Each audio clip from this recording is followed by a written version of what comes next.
Meeting's called to order at 7:05 p.m. Could you lead us in the Pledge of Allegiance? Sure.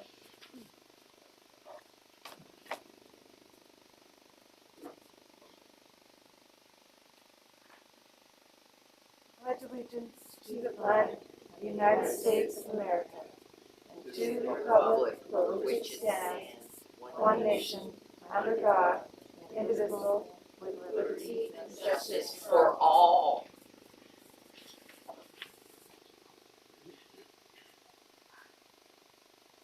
Roll call, please, Tom.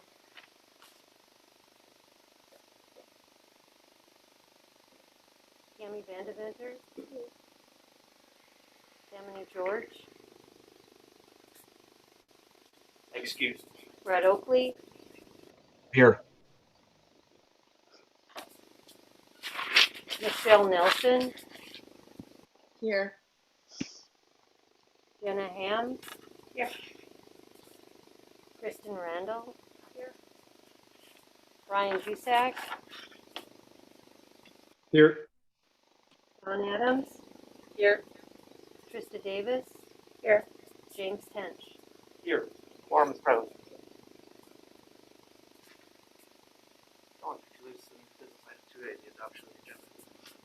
I move to adopt the agenda and the consent agenda as presented. Second. Have just briefly, this is a pretty procedural thing to add these couple of items to business.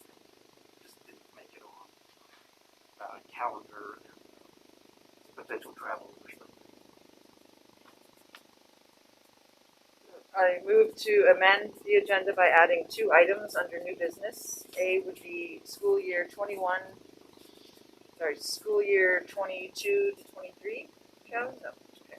School year 21 to 22 calendar amendment, and B, staff out of state travel. Second. Let me just touch briefly down on what the amendment part is. We'd be asking the board to amend the current year's school calendar to shift the parent conference date after spring break and push it back 1 week. And then we have an opportunity for some out-of-state staff training, and out-of-state travel would require board approval. Any other questions about the agenda as amended? I'm going to take a roll call vote on the amendment to the agenda. Tammy Vandeventer. Don Adams. Yes. Kristen Randall. Yes. Jenna Ham. Yes. Michelle Nelson. Yes. Trista Davis. Yes. Brett Oakley. Yes. Ryan Jusak. Yes. James Tench. Yes, amendment passes unanimously. And now a roll call vote is going on amended agenda. Ryan Jusak. Yes. Brett Oakley. Yes. Trista Davis. Yes. Michelle Nelson. Yes. Jenna Ham. Yes. Kristen Randall. Don Adams. Yes. Terry Vandeventer. Yes. James Tench. Yes, motion passes. Agenda is 7.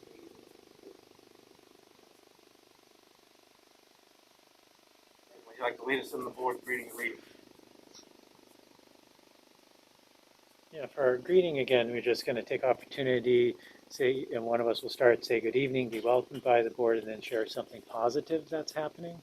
And Kristen, wondering if you'd be willing to start us off tonight? And then when you're done, just pass it on to another board member. Good evening, board. Good evening, Kristen. I was thinking while Dan was asking what I'm going to say. Probably the thing that I'm the most grateful for is I'm grateful for a good, smooth transition for one of my kids to personal homeschooling option. And the other thing I'm grateful for is my daughter got COVID at the very beginning of her college semester. That university like that. got her a Zoom link within moments, and she was able to continue her education online uninterrupted for the period of time that she had to be out. And so that was very nice, and it created a lot less anxiety for her as she needed to be out for a few days. And so I now know it's doable. If they can do it, we can do it. Tammy. You're like, Dave. Good evening, board. Good evening, Karen. Gosh, there's a lot of things to be grateful for. I think right now, my biggest thing that I'm super happy about is preparing for Music Fest because we're pretty sure it's gonna happen. We haven't heard in person, we haven't heard otherwise, which is really cool because I haven't gotten to do that since my freshman year. So we're starting to prepare, and that's exciting and makes me happy. And then also, I just got good news that I got into a choir that is performing in Vienna, Austria this summer. So hopefully I get to go to that. There was a little bit of a situation with some mix-ups with the auditions and their computer system, but we got the email today that I did indeed get in. So. Yeah. Jenna. I'm looking at it. Tammy, well, I'm delighted you're joining our board, so I'll dish back at you. It's delightful to be back here with you. Feels like a long time ago. What else is positive on a personal and business front? We're delighted to be reconfirming pre-existing Camp Denali bookings and moving forward with new reservations to all in an effort to take on transforming ourselves into a fly-in lodge this summer. So these are plenty of hiccups along the way, unexpected, but moving forward. So that's positive.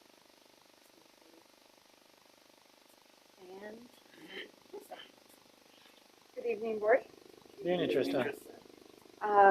So I am thankful for my brand new baby niece that was born 2 days ago. I'm super excited. She's actually going to come to Alaska in August, and so I'm incredibly excited to meet her. And I'm going to go with Dawn. Evening, board. Evening, Dawn. I'm excited about the ski trails that are now available and it's not raining. And I'll pass it to Michelle. Good evening, board. Evening, Michelle. Well, it's been a rough week and day, but I'm thankful for my family's ability to bounce back after being hit with COVID. I'm still on the mend, but the boys and my husband are doing well, so I'm thankful for that. I will pass it on to Brett. Good evening, board. Good evening, Brett.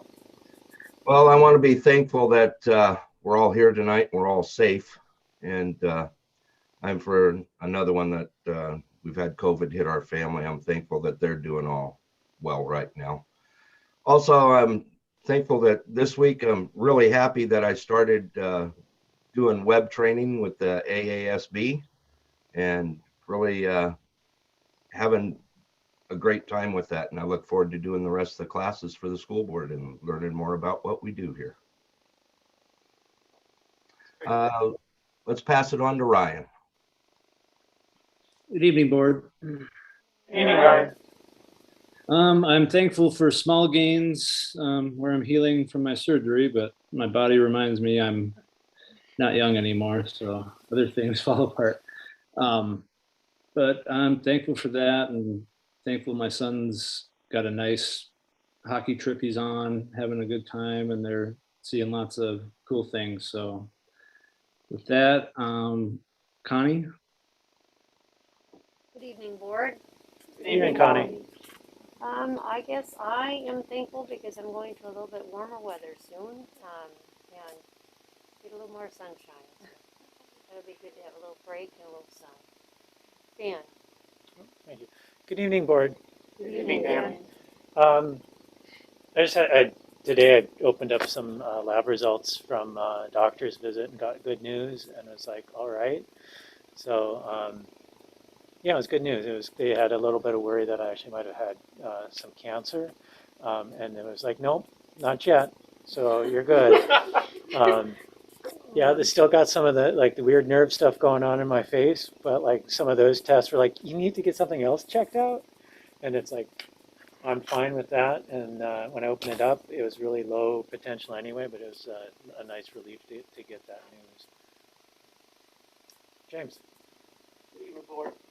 Evening, James. I'm thankful for the great Christmas holiday that I got back from. Longer than I thought I would be on, thanks to Alaska Airlines and many canceled flights, but it was a great time with family. Good to be out of snowpocalypse, although I felt a little guilty watching you all here. Shame on you. I know.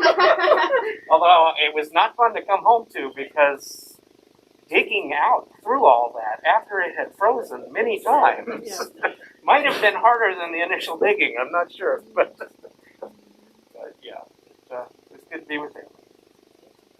Thank you. All right, Dan. And for reading, again, an opportunity to read and then share reflections on some of our core values from the strategic plan. I'm wondering if Trista, if you'd be willing to read those through for us out loud twice, and then we'll just take some time to share any thoughts that might come up. All right. We believe that one should do unto others as what you would want them to do to you. We believe that we all can change. We believe that face-to-face communication builds relationships. We believe that collaboration relationships, creative value learning experiences, create valuable learning experiences. Goodness. We believe that each school in the district is unique. We believe that confronting challenges leads to learning and growth. We believe that diverse experiences foster well-rounded individuals. We believe that one should do unto others as you would want them to do to you. We believe that we all can change. We believe that face-to-face communication builds relationships. We believe that collaborative relationships create valuable learning experiences. We believe that each school in the district is unique. We believe that confronting challenges leads to learning and growth. We believe that diverse experiences foster well-rounded individuals. And again, just an opportunity to share any thoughts or reflections that any of those might bring up in you this evening.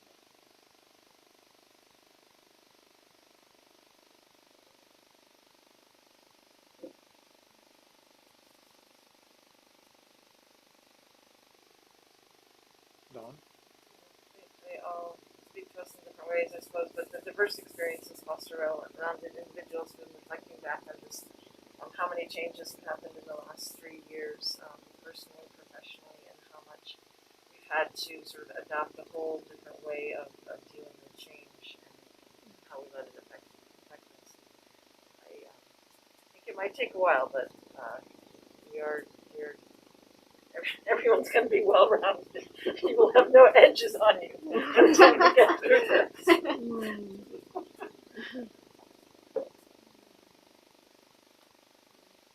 Face-to-face continuance. You access everything we can, everybody in the building, as much in-person learning as possible.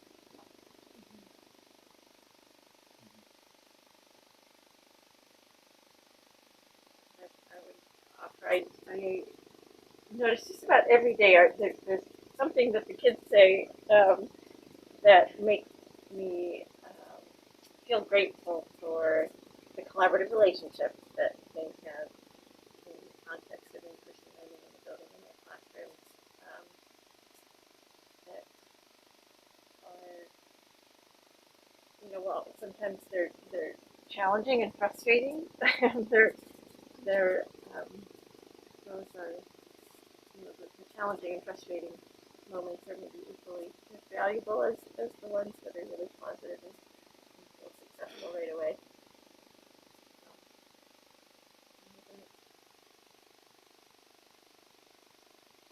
Yeah, this week I traveled to Cantwell and Anderson and did some school meetings there, and was kind of just reminded of the uniqueness of each of the schools in our district, and kind of like what that culture is like at each of those locations, both with the students and the staff, and like just that different history that each of the schools have. It was really nice to be able to go there again and spend some time there. Speaking of the uniqueness of our schools, I'm very appreciative of the fact that we get to go visit so many different places in Alaska for school purposes. I'll be on the phone with a friend and I'll be like, oh yeah, I won't have service this weekend because I'm going to this native village. And they're like, what? And it's a really cool experience, and I'm very grateful to be part of the small school, and I'm grateful for what all of you guys do. For.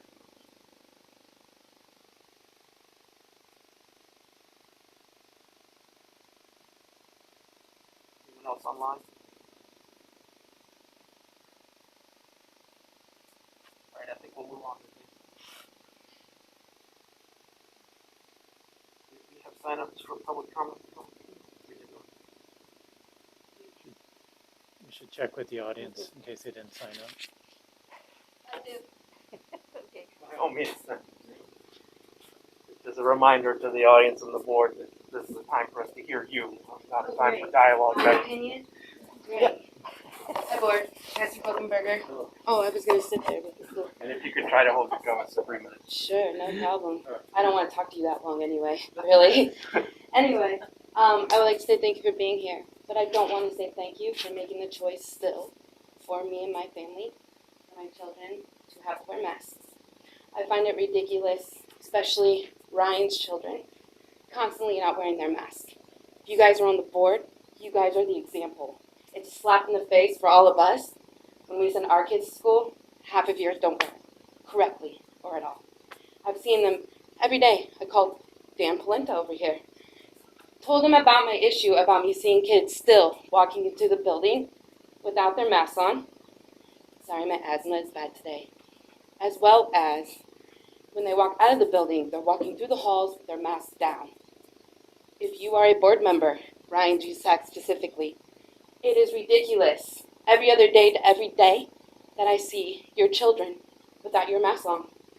And I also would like to say, when I called you, Mr. Polenta, and said my issue with it, I really didn't appreciate when you said, is there anything else I could do for you? This is my child's education. It's not a car lot. It's important to me, especially my children with speech impediments, to see facial expressions. I have a 3-year-old almost who is nonverbal because anytime I try to get him any real education, any real help, real anything, you guys have your masks on. What are we supposed to do? Seriously, how did you learn?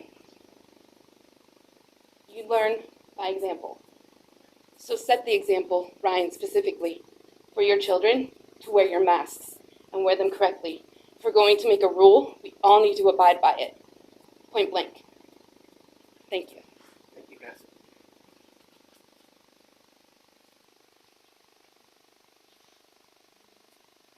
Ready for the next person? Yes, please. Good evening, board. We've been doing this COVID thing now for 2 years, give or take, for just about 2 years. And we all know at this point, whether you're vaccinated or whether you wear a mask, you are going to get COVID at some point in your life. And when you do get COVID, we know what to do. You stay at home, you hunker down, you rest, and you hope that that's the extent of it. That's what we do for every other virus in our lives, whether you get the flu or a bad cold. Kristen talked about it at length at the November meeting, that these prolonged mandates on children, masking on children, has long-term detrimental effects on them, whether it's mental, their mental health, their behavioral issues, otherwise. Those are things that you all need to be considered, or need to consider when you're making your decisions in the future. Not only that, but outside of this school, everybody associated with it, for the most part, gathers in large groups. They gather in large groups, not social distancing, not wearing masks.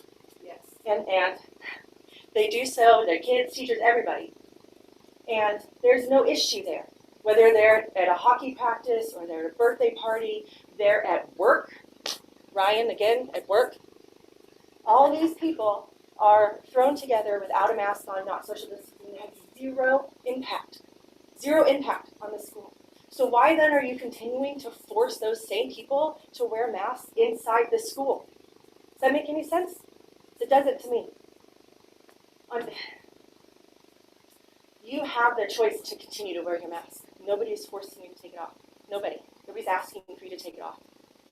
But for those that don't want to wear a mask, that for whatever reason, that's none of your business, but for those that don't want to wear a mask, you are forcing them to wear one inside of this school. That's called coercion. You do what I say, or you don't get to come to school here. Your kids don't get to have in-person education. Come on, guys, we've been doing this for 2 years now. We're all outside of this school with no masks on, so what difference does it make if we wear one in here? Absurd. Thank you. It's absurd. We've got to move past this.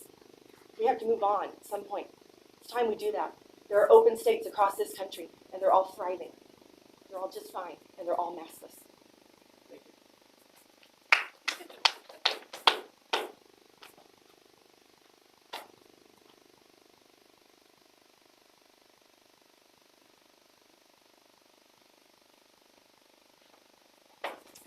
Hello. I'm Erin Green. Nice to see you again. I'm here to address the mask mandate, and I hope my message reaches beyond these walls. We're at day 686 of Slow the Spread. There's so many things about this pandemic that don't make sense. And for a virus that has a 99% survival rate, like withholding of therapeutics and censorship of expert doctors, the CDC guidelines are constantly changing. How can anyone take anything serious from this organization? Wear a mask, don't wear a mask. Cloth masks are face decorations. Avoid contact with loved ones. You get it? You can't, if you get the shot, you can't pass it. Oh wait, yes you can. Turns out they admit 75% of people that died didn't die from COVID. They had at least 4 other comorbidities. I encourage all parents to check out the Department of Education website. Understand the CARES Act, the ARP, American Recovery Plan, and the ESSER funds, Elementary and Secondary School Emergency Relief. Alaska has received somewhere around $477 million in additional federal funding for COVID relief in schools, and the total for the U.S. is $80 billion. It's important for people to check out the allocation for their school districts and understand where the money is being spent.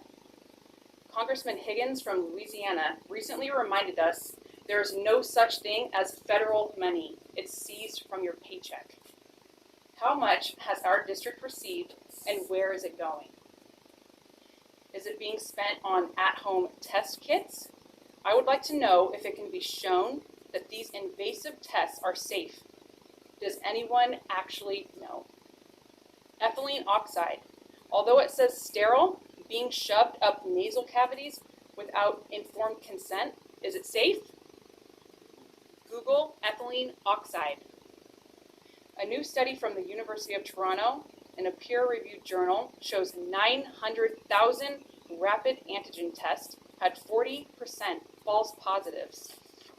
At least we know they're not reliable.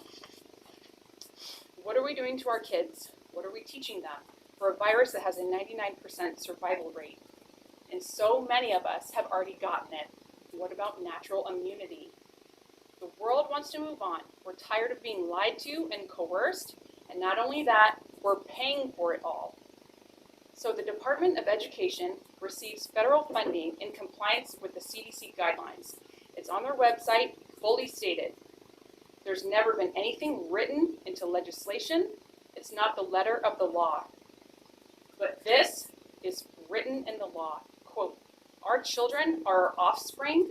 They're our property. End quote. We can claim negligent infliction of emotional distress for property damage. Please check out civil action under U.S. Code 18, Section 241 and 242. Thank you, everybody. If you could wrap up for 3 minutes. I'm almost done. Conspiracy against rights and deprivation of rights under color of law. I will read a portion of 242. Whoever willfully subjects any person in any state, territory, or district to deprivation of rights, privileges, or immunities secured or protected by the Constitution or laws of the United States shall be liable. The mandates are unconstitutional and they're wrong. Thank you. Thank you. Here.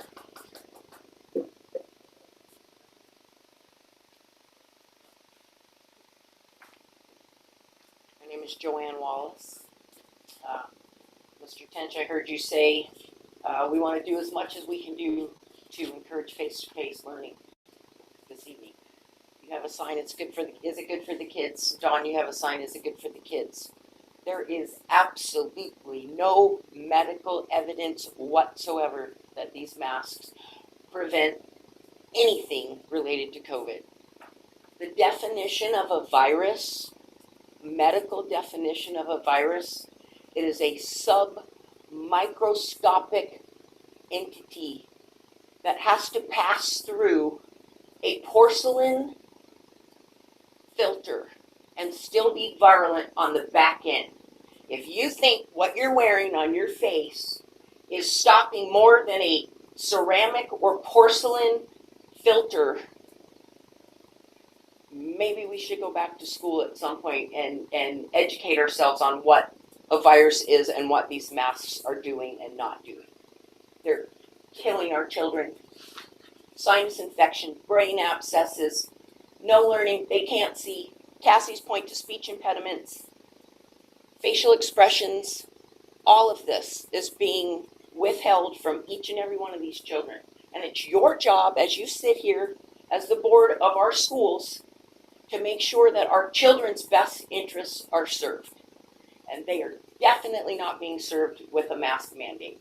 It's unconstitutional. It's not a law.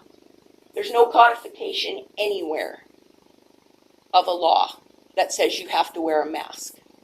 A mandate is not a law, period. I implore each and every one of you to do the right thing and drop this mandate. Thank you. Thank you, Joanne. Anyone else?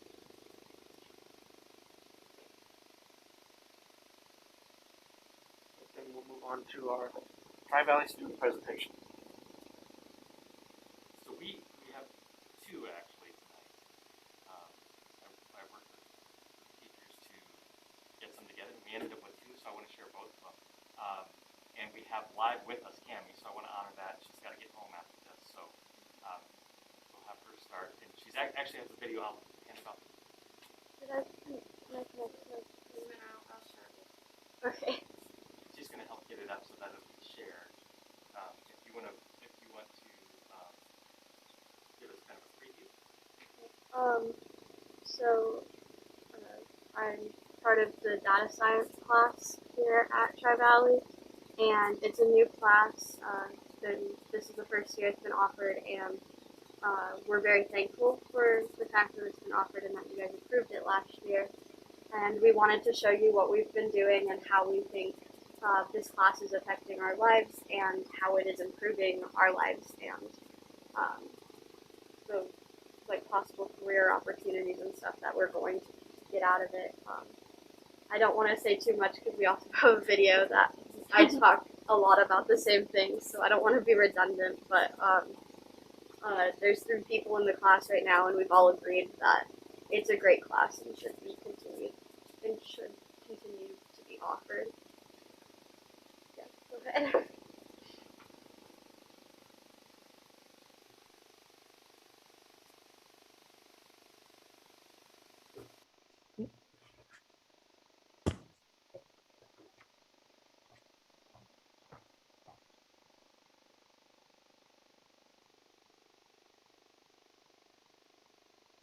What if somebody wants to make comments online?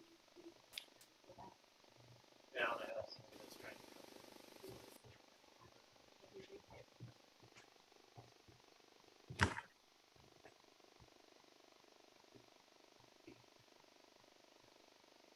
Oh, you gotta be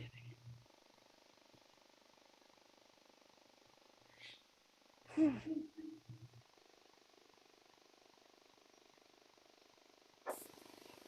While they're getting that up, behind us is a data visual. It's so right now we're doing a project on using data to find the best place for us to live based on our wants and needs. So we've been combing through data, and that was part of our. That was one of our initial things that we looked at was that map, and it was showing, I think, weather of the different places around the world. So that's what that behind us is. I don't think we talked about that, but Ms. Weitzel wanted to put up a data visual, which is what we've also been getting to do. We've gotten to make them, and we've learned how to read them, and yeah, it's super interesting.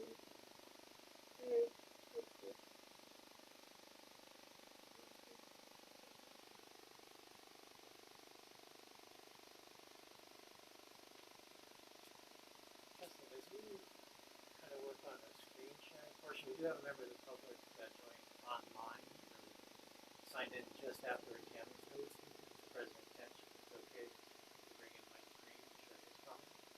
Absolutely.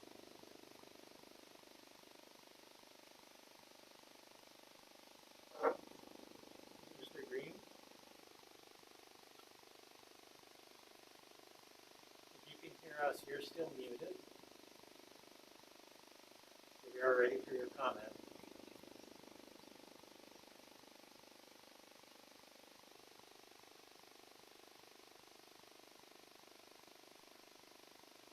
Hello. Hello, Mr. Green. Go ahead. Thank you. Thank you for allowing me to be here. Cami, nice presentation on where you want to live. I'm grateful to be here tonight. Thank you, school board. Thank you for those 4 people who voted to end the mask mandate. I am grateful. I'm the father of 2 boys that go to school at Tri-Valley. They enjoyed it very much. I'm grateful for the teachers there. My question is belief. What do we believe? Well, it's obvious some people believe the masks work, others don't. It's obvious that people believe that being vaccinated would keep them from getting the virus or to be injured even farther. It's obvious that some people don't believe in vaccinating. It's too soon to do so. One thing we can all agree on that we all have different beliefs. But one thing that we all hold true to one another is that we live in a country that was based off a belief that we as individuals have the right and the choice to choose our path towards liberty. And I ask of one of the board members, any one of you, please, in the future, if we continue this mask mandate, I ask one person on the board to motion to have a public discourse meeting where we can actually ask you, the school board, questions, and we can have a dialogue. I write a letter, I don't hear a response, and that's okay because that's the way it's currently set up. Is it working in such a scenario as this? This is a very special scenario. I ask, please, if we continue this mask mandate, or even if we don't, let's have a discourse about what we believe to be true and what not to be true, so that we can at least feel that we live in a republic that allows us to have our voices heard, and that discourse will allow us to better understand one another and make a path towards liberty. Thank you. Thank you, Mr. Green.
I shared my screen because I also have the video. Could we try that? We try it.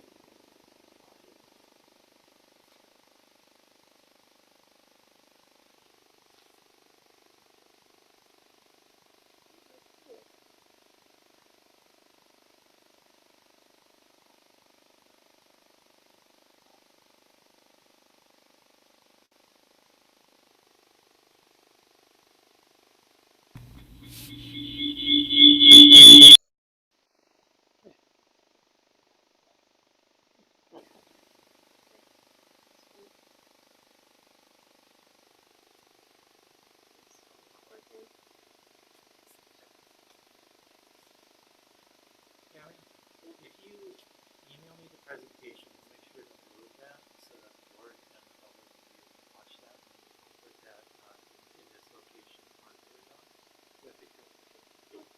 It was on one for at least the board. I watched it. It was great.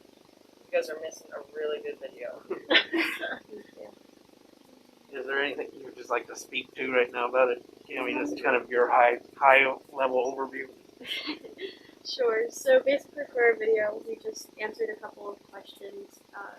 Our first was, how does this class relate to math and science we've taken in the past? And we said that we're learning more about how to read graphs and different types of visualizations, which we see in math.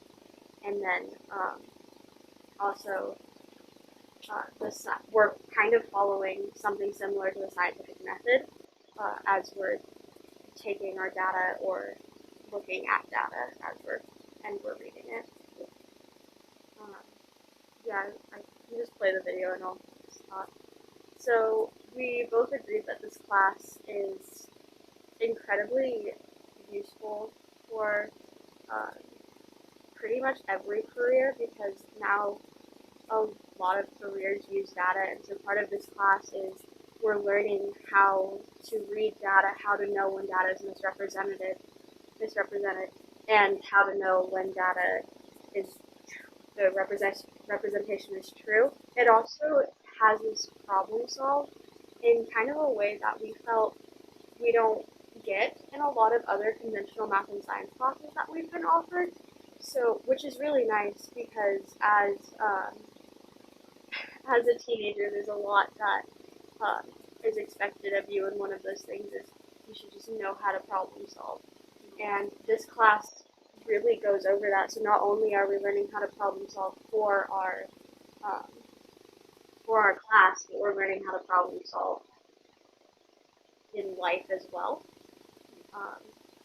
So I would recommend this class to pretty much everyone, and because I originally said anyone who wants to go into a career field that has to do with any sort of data, but like I said, so many career fields have to do with data. This board uses data to help make their decisions. Google something to look at the data for it. And so knowing when the representation of the data is not showing the full picture, which is something we learned at the very beginning of the year, has been incredibly useful, especially for me as I'm 18 and I'm starting to go out into the real world, being an adult and all that stuff. And so I see all of these I see all data representations, they're everywhere. And so it's really good to know and when things are being sort of represented and when things are true. Trying to think of what else I said in this video. One of the projects going to come up in a minute on the video is our coding project, which originally I put down as a negative for the class, but then I changed my mind. I only put it down as a negative because it was really challenging for me. But anyway, so this is our class playlist project we started last semester. It was our very last project of the fall semester. And so we wrote code, basically. We got an entire playlist made up of songs from our class. We ended up with about 50 songs, I think. So in this program, we were able to use blocks so that the codes are in blocks, and we add them together to make a code that will run for 10 songs. And then and here's the code now, because originally we had it in sheets, and you can find experimental and theoretical probability in sheets. Very tedious. So after we had our entire program out for the for blocks, we transferred it to Kaggle, where we could import the entire Google Sheet of all of our songs, and we were able to run that. And so when you run the code, it comes up with a question asking how many songs you want in your playlist. You put a number in, and we said 30 for this example, and then it comes up with how many songs from each genre there are, and then lists all the songs at the end. We're super grateful that this class got approved, and we hope it can continue to be offered in the future. Kim. Questions? Can we pull in the law? Who gets to watch your video? All the underclassmen get to watch your video, so you can convince them to take that aside. I actually don't think we thought about that. We kind of got the opportunity, we're told about the opportunity to present to you guys at the beginning of the week, and so we got the video together, but that's actually a really good idea, and I'll bring that up to Ms. Weitzel, that maybe we can show this to underclassmen, and so they know that this is an option for them. Yeah. Market it. Market. That's very cool.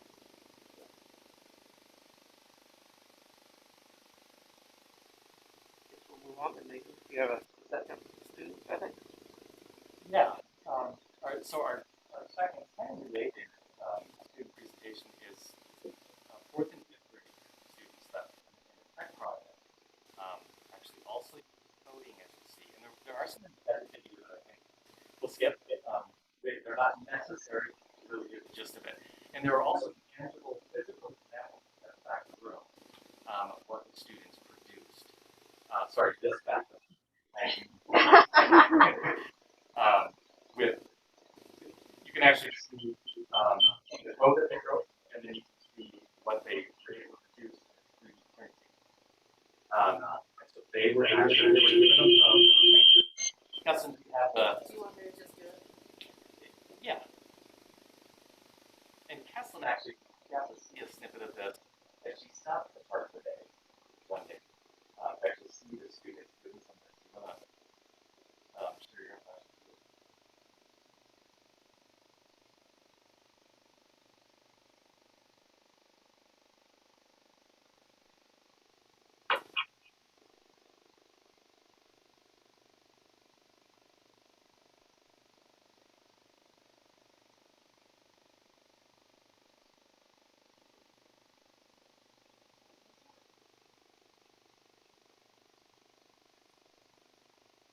Yeah, well.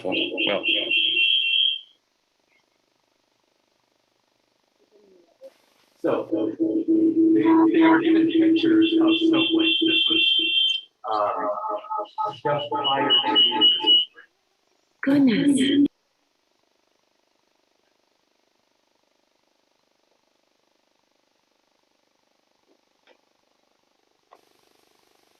Thank you, Kim.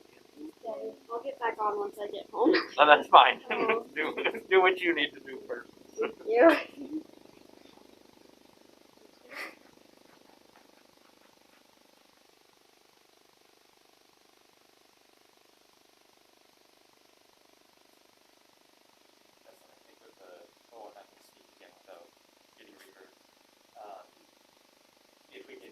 that's fine, but I'll just kind of speak through it with our tangible examples in the back that were given pictures of snowflakes. And then from that, then work with code, which looks a lot like what those older kids are using, but a bit simpler. Still the same principles. And then with some high-level geometry, but they were, walk through it. They were able to then create, they were able to code snowflakes that looked like what they had pictures of to make their own snowflakes. And then those files were fed to the 3D printer, and they were able to print their own representation of actual snowflakes. So that's what you'll see in the back. Variation of them with examples of some of them. And I think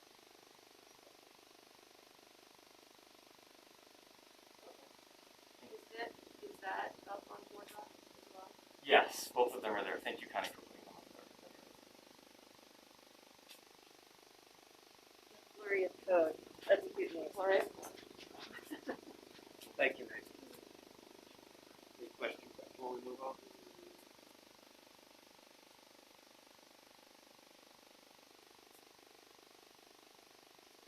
All right.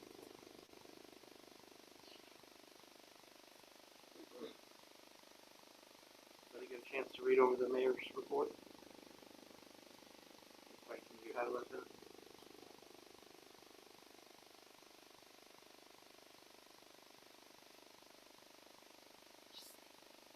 We'll move pretty quickly through these reports.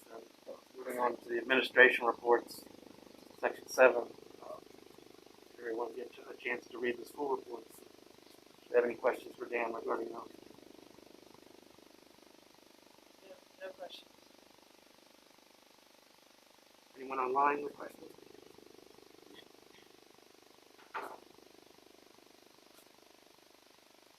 Anything regarding the maintenance report?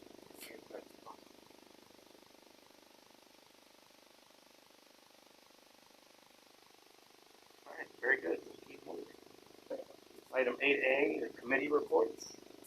Any of the committee chairs want to highlight anything not covered in other parts of business this evening? I think finance can be covered later. I think you're right, yes. I appreciate you including the CSC minutes. It's something we get to try out. Email that matter was board meeting, so it's good to have it in the same place. Yes. Any other questions regarding the committee reports? If that's the case, then if Rena is ready, we'll move on to the business report. She's coming into the meeting now.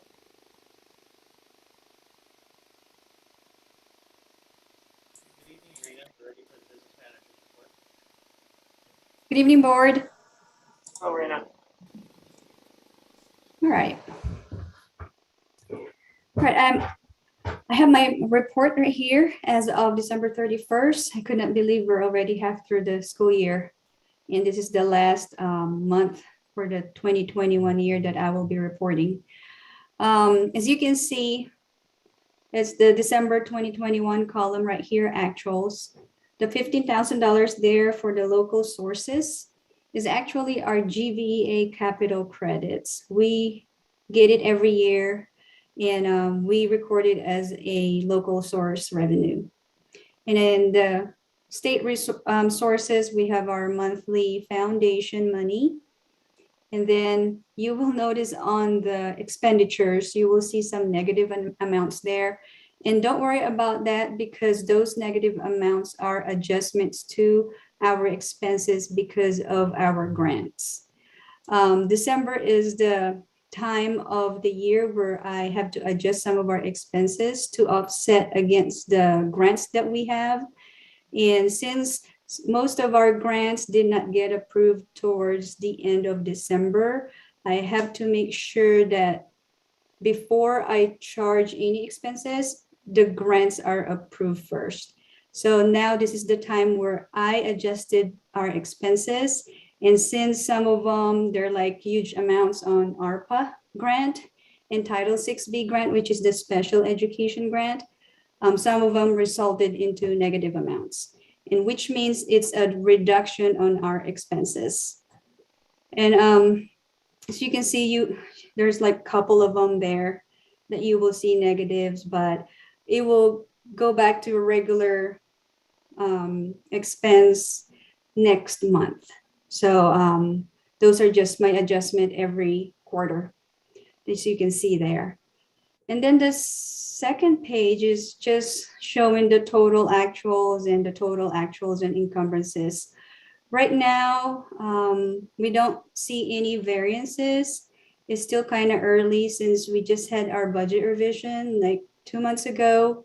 So we don't foresee anything right now that catches our attention that we need to show as a variance on any of these line items.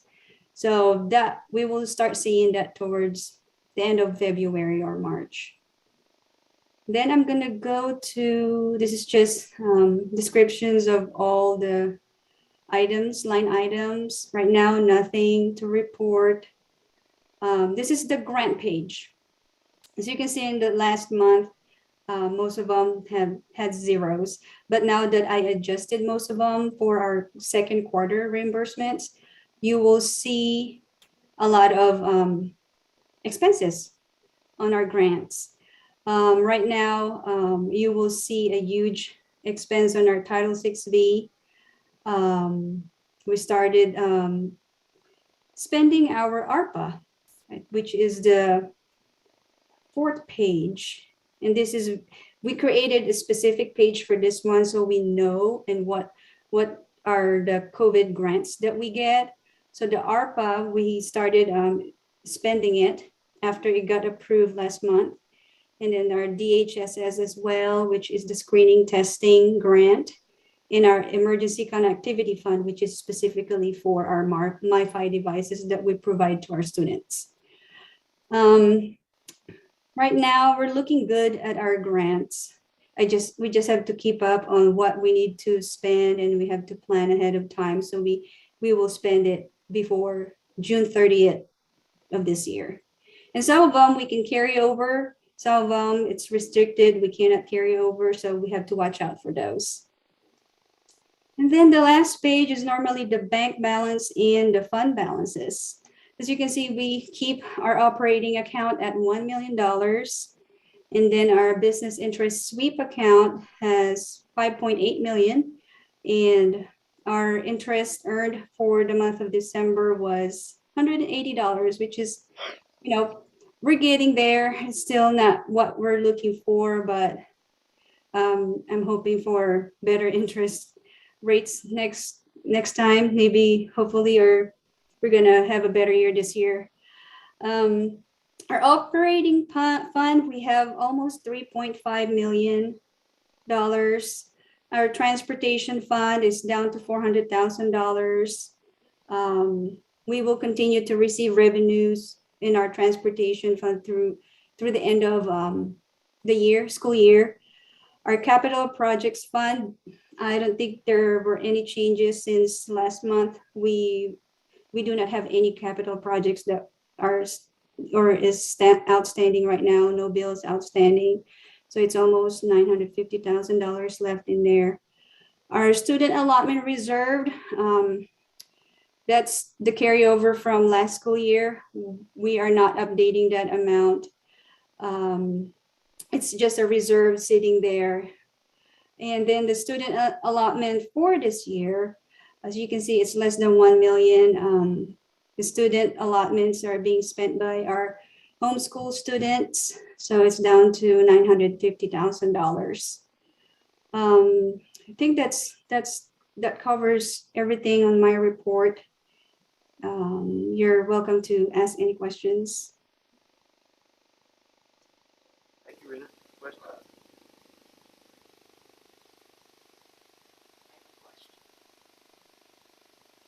Follow up with me in an email later. Anyone online? All right, and thank you, Rena. Thank you, board. Have a good night. Right, Rena. Also, move on to Tri-Valley School. What did I say? It's been one of those days.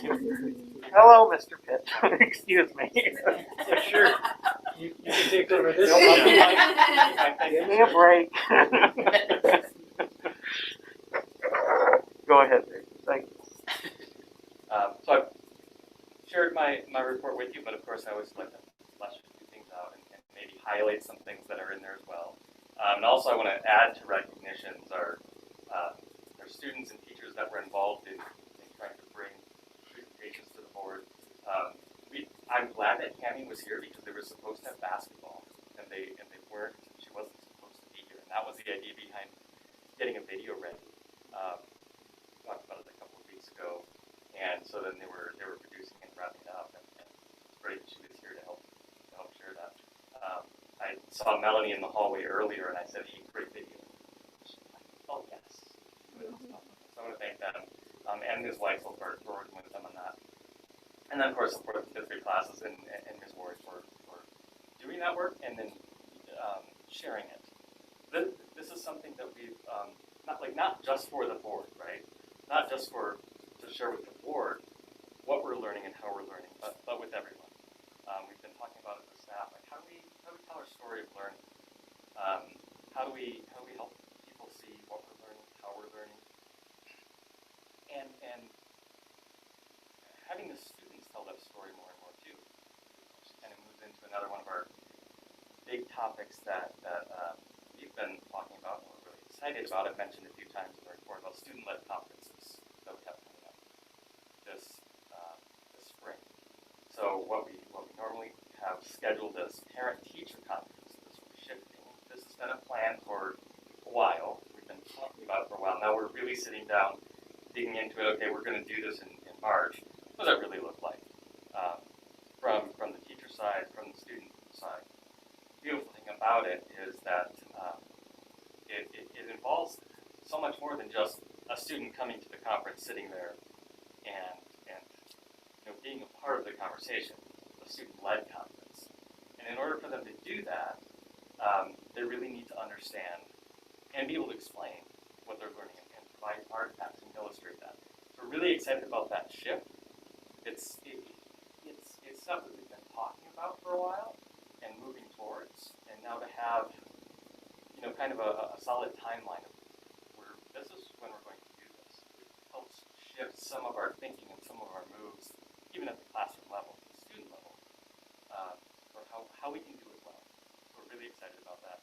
We've marked out Fridays the next few weeks actually where teachers are getting together, collaborating, and helping to come up with solid plans. Recognitions, I'll just mention their names again. I have them here in bold. Martha Tomio for the library was awarded a grant, $1,000 that I saw come through in the fall that she said, hey, I'd like to go for this. Gave a thumbs up, Dan gave a thumbs up, and then you were receiving it. So $1,000 for purchasing books for this library, intended for high interest books for adolescents, where sometimes there's this, books aren't cool anymore. I'm a middle schooler, I'll read my textbooks. I don't know if that's where they're head's going on, but we're really excited about filling our shelves and expanding the collections that way. Ninth grade student Ben Schaefer, he wrote an essay, submitted it to the BFW, actually an audio essay, to BFW Post 3629 in Fairbanks, and he was a finalist. He got second place, or the cash prize. He was honored at a ceremony, and when I touched base with him, he said it was something that Ms. Stickle sent out, and I got on there and I followed that. So I also want to recognize Ms. Stickle for having a hand in that, and those scholarship opportunities and other opportunities like this that she sent out. And again, Mark Martin and Paula Newton, kind of a big deal that they're presenting to an international audience of teachers around the world with work that they did and work that they're doing with this inquiry process. So they're actually working with Marzano Research, and would take a question, an instructional question. What could I do that would improve student learning? Something very tangible, and then you study it over time, and you see what the actual effect is. Very powerful, relatively simple in thought, but really difficult so Mark and Paula shared their experiences with that and their success.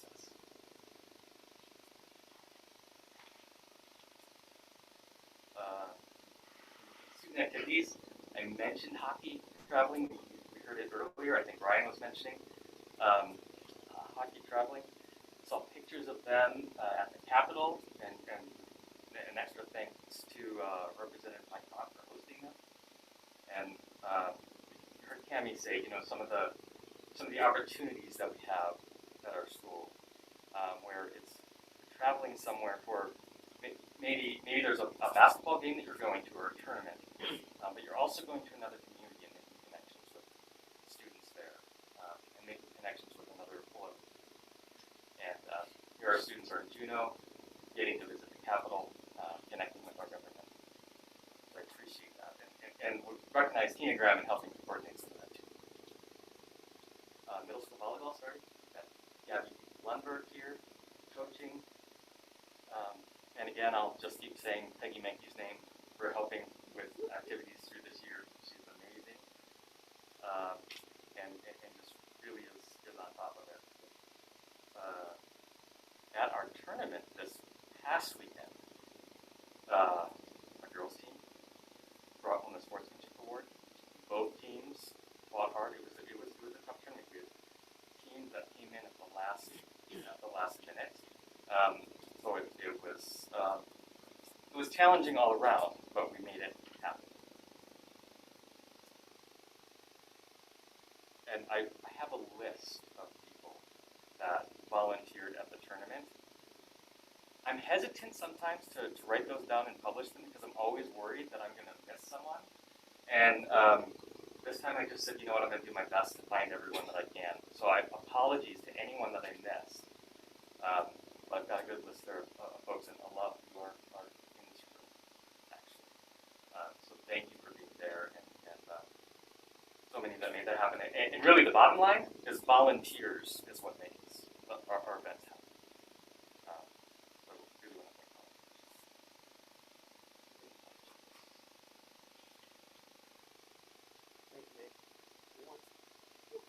Question about crew, maybe.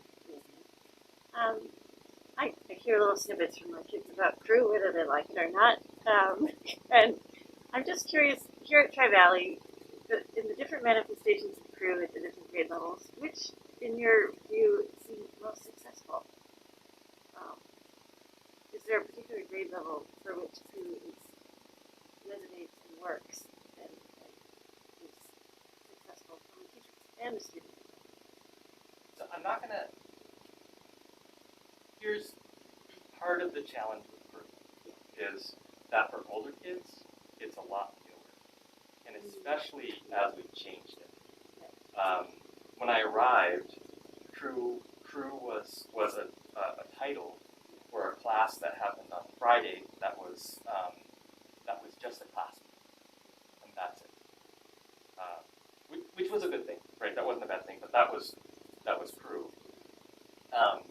And that was actually a holdover from when Denali Grove School District had worked with EL Learning before. So the name has changed quite a bit, but the name has not changed, but what we're doing has changed, and it's a shift. We also moved with secondary students, particularly, from a more open learning lab structure, which was for some kids could be an open study period. For some, it was, hey, you don't have a choice today of studying. You need to come to my room because you've missed some things, and I want to make sure you get caught up. So we used it as an intervention. We also used it sometimes as extensions, where we have times where we can be like, these days we're going to do this extra thing, and you're eligible to do that. So it's changed in structure over time. I think older students just haven't had as much experience with it and are used to having these time periods of difference. I know there's some struggles with that. But it looks really different at the elementary level as it does at the middle school level and as it does at the high school level. And we also have different philosophies with it, right? Where with elementary, it's your crew all day long. So in some classrooms, it could just be called, like when we have crew activities, it's like morning meeting. We get together, deal with certain issues. Greet each other as people, make sure that everyone's included. Those are foundations, especially at the younger levels. Right now in middle school, we have a unique situation because of cohorting, we wanted to have 6th graders all together, 7th graders all together, 8th graders together. Where normally we like the idea of mixing the grades, partly to help them connect with students across grades, and with teachers that maybe they don't interact with as much. High school, right now, we did mix the grades. And we also added that layer, I think I talked about at the beginning of the year, of more of a supportive curriculum. We also changed it from 1 day to the beginning of the year, 3 days. And then after feedback from teachers and students, we said, okay, let's just stick with 2 solid days. And actually looking forward, some of the work that we're looking at doing in crew is going to be focused a lot on student-led competencies. So it'll take another kind of turn, but we think that's valuable time that we can use because crew leaders are going to be the ones for secondary that are guiding those student-led competencies with the students, which is very different. Probably more than you want to. No, it's great. Thank you.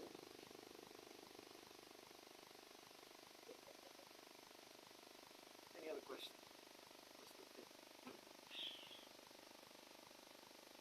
All right, thank you. Then we'll move on to your report, please.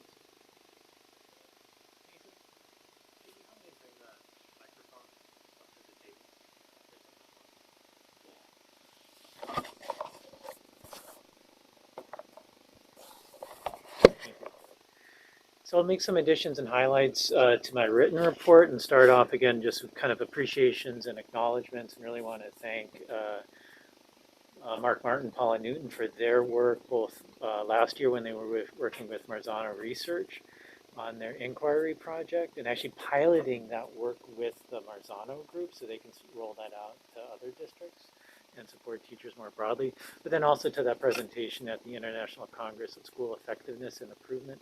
And that's the same conference that Karen and I presented at last year.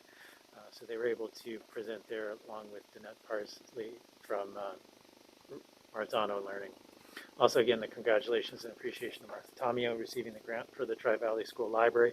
And also want to mention Lauren Jeffrey, who recently received her master's in education as a reading specialist. I'm really excited for her completing that endeavor. And I think those of us that have worked with her and seen the results in the class can kind of understand and see the impact that that has on her students. The things that will come up and be related to some of our action items, just kind of updating some aspects of kind of Smart Start information and just general update across the state. I think we're all aware the CDC has updated their guidelines on quarantining and isolating and basically reduced those periods to 5 days and applying those to schools while continuing to recommend universal masking in schools. With the Omicron variant that had really just kind of started coming out and being present in this country at our December meeting, we definitely see that present in Alaska, both in terms of the testing information that's coming out of the state virology lab, and also just that large increase of positive cases that we've been seeing across the state. And we have been seeing that within our school buildings as well. After cases last week, we've continued to see some additional cases every day this week, and that is spread across all 3 of our schools. Generally, what we're seeing with the positive cases is might be a group of students that do tend to have no one socializing outside of like a classroom. We're not seeing at this point spread that definitely is like a within the classroom. That might be of people that aren't in like that more social cluster outside of the classroom.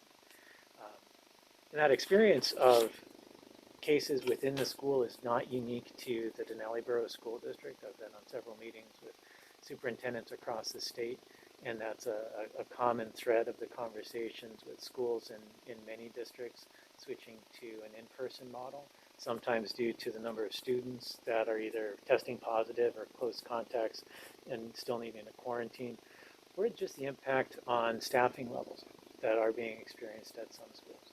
Even ourselves last week at Anderson, we were very close to shifting to virtual distance learning because we had so few staff members. That question of the value and safety of being in the building with a low number of staff versus the value and safety of having students at home, oftentimes on short notice, trying to balance both those aspects of student safety, the inconvenience to families, and also the educational experience there. As it is, even some of our schools and classes that have an impact have been able to offer, I'd say, at least offer a version of hybrid, where some students that are in person are able to still come in, and those that for whatever reason need to continue a quarantine are able to connect. Say it's not an 8:30 to 3:30 connection. It's not the same quality of experience at all, and we appreciate those teachers that have been able to make those arrangements and make that work for their students and try to make sure that people can connect across different modalities and platforms. I want to mention a couple of things with strategic planning. First of all, the action teams, we've started rolling those out and identified the facilitators of each of those teams. And now the facilitators are reaching out to the people that volunteered to serve and develop those strategies and actions under each of those and start coordinating meetings with the goal of having the action plans drafted by April for review with the core planning team meeting, for a meeting that we'll schedule for a Saturday in April here locally. So if you're on the core planning team, the purpose of that would be to look at those plans and identify, are the action plans that are coming from that strategy, are those consistent with the thinking that was happening at the meeting of the core planning team? Do we think that that plan will help implement that strategy? And either affirm that or provide some additional direction to help some additional work for any one of those action teams. This past Monday on January 17th, well, a lot of people were honoring Martin Luther King Day. We had an in-service day here in the district, and we were focused on preparations and professional learning for student-led conferences. And then following that, we've had meetings on an administrative level, kind of like mapping out our next steps and the additional supports that we need to do, both in terms of staff trainings and just staff kind of support time to do some of that logistical work in terms of doing the preparation with the students to really help them be ready when the conferences come, to really be able to talk and share and show parents about their achievement and their growth in a way that a parent's going to see that and understand it and have their questions answered, and also let them see that the reflective power of a student who actually understands that aspect of their learning and the transformative nature that can have on the learning experience for a student. One update on finances, and we have not included this in the financial report that Rena presented. We did receive the final reconciliation from the Department of Education in terms of students that were reported as enrolled in 2 or more public schools in the state of Alaska. If you remember, we had a number of students that were on that list who were enrolled in Denali Peak. As a result of that final reconciliation process, 17 students were removed from our enrollment with the state, and therefore there's a reduction in funding that corresponds to that. That'll be a reduction of about $85,000, and that'll kind of start showing up. We'll probably just put it in as a lump sum, as a variance. Otherwise, it would show up on a more monthly basis as they start adjusting the foundation payments that we receive 8 to 10 times during the school year. With facilities, winter break was unfortunately busy for the school district. The snow, unfortunately caused the roof at Tri-Valley to flood and leak again. Even though our staff had realized, rain's coming, we need to be prepared for this, and had done preparatory work to, again, get ready to pump the water off of the roof to prevent it going in those drains that are blocked. The rain just overwhelmed the system, and so we did end up leaking along the back wall at Tri-Valley.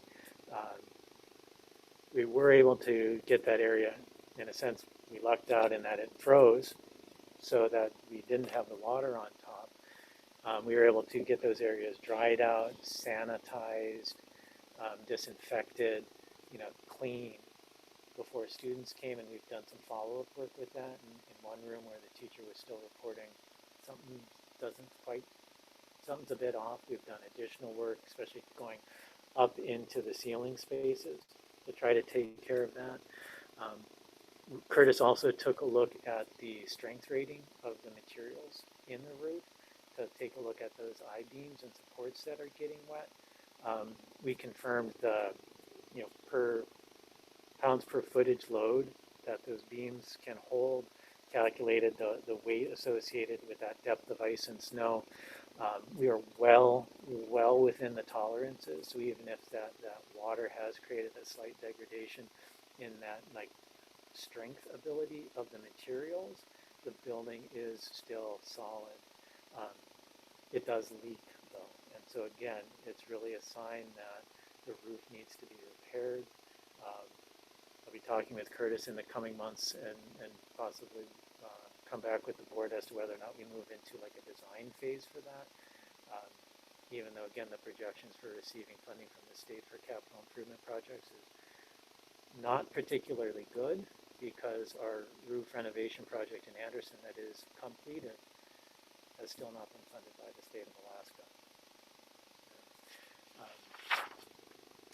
Other things that happened over the winter break for facilities is that the elementary wing of the Anderson school, something happened in the valves in the heating system, and the elementary wing froze up. We were able to catch that and get things warmed up, and no pipes broke, so there was no disruption of water service to the school. There was no disruption to school back on that first day with students. The building had warmed up sufficiently so that they were able to come in. We just needed to repair some of the pneumatic valves in that system. The other thing that this revealed was that some of the automatic temperature sensors that we have that do the automatic call outs to our maintenance crew weren't in particularly good locations, and there were only 2 in the building in locations that always stay warm. So we've ordered more. They have arrived. We'll be installing those both actually at Anderson, and then also upgrading those sensors with those same systems at Tri-Valley and Cantwell, so that we can make sure that if we have some sort of heat failure, that we do get those call outs, so that we don't have to rely on someone being in the building and noticing that that room or that section is unacceptably cold. Cantwell School did pretty well, relatively well. Was great over the winter weather catastrophe. The only thing there is that the heater in the gym, the blower, wasn't working, so that room was cold.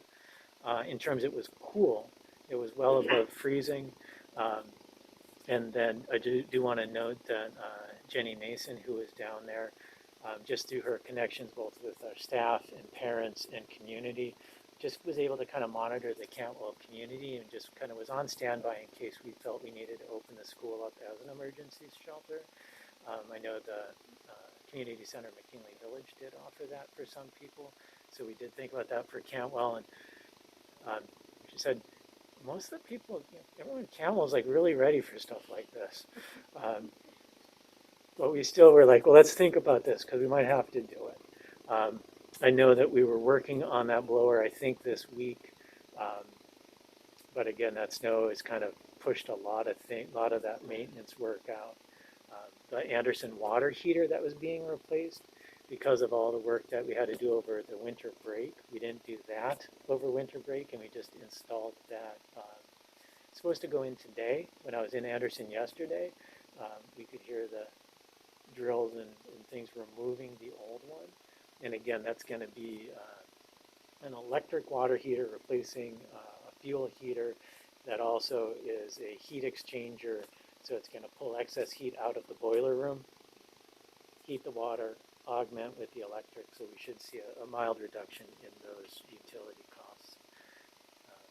Curtis and I keep working on and refining the information on the solar project with the array that's being partially donated by Rural Energy Solutions and kind of that partnership with Solarize Denali.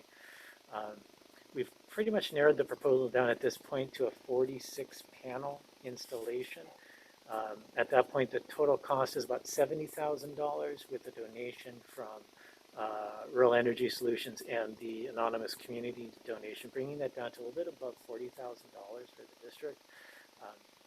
We've also been working with the Department of Education to make sure that we're doing this project in a way that's going to qualify for the capital improvement major maintenance list, with the benefit of the donation from RES will be the 20% local contribution. So if we get it on the list, when it finally at some point in the future becomes an approved project, even if it's completed, we could potentially receive all district funding for that back. So at this point, if we get that, that would be a very quick payback period for that project. So it's come together, I think, pretty well. I'm very happy with that.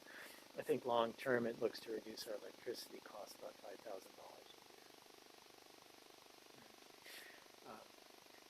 One thing I'd like to add on legislative updates, I had some one of the meetings I was in was with Superintendents Association, and they did point out 4 bills to kind of just be aware of and pay attention to, both school board members and just general public. Some of the education bills that will probably receive discussion and that we really might see movement with in the legislative session. We're going to continue to see action on the reading bill that would include including preschool as part of public education across the state of Alaska.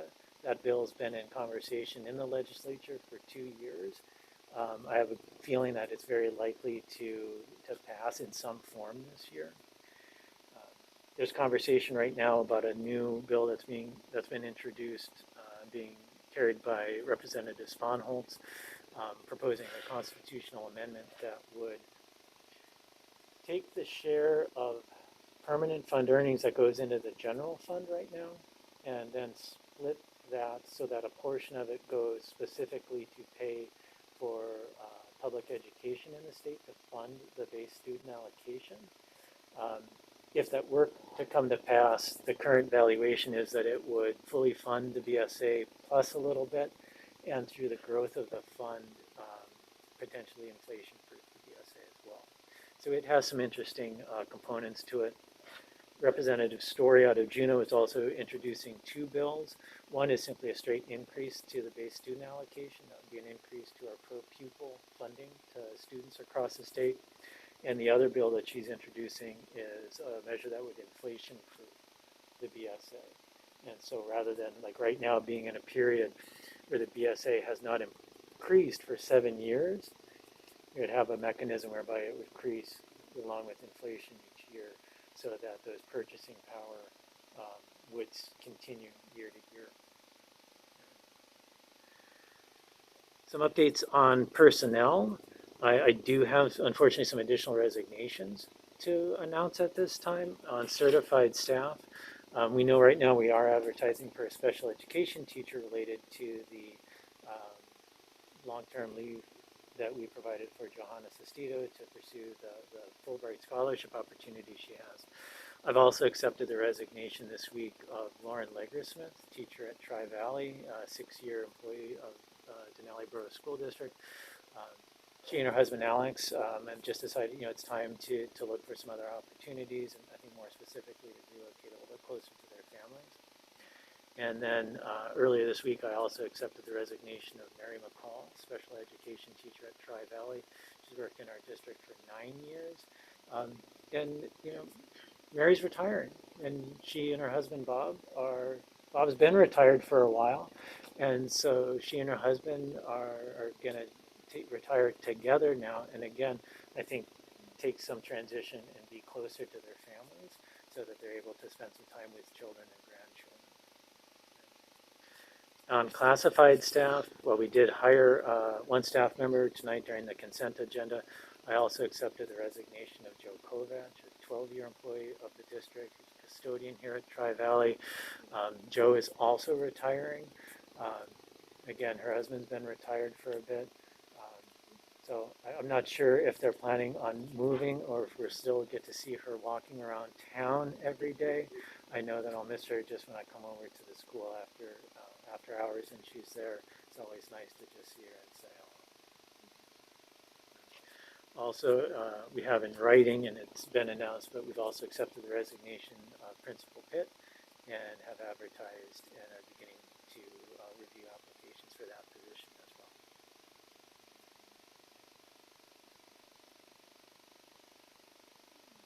And questions?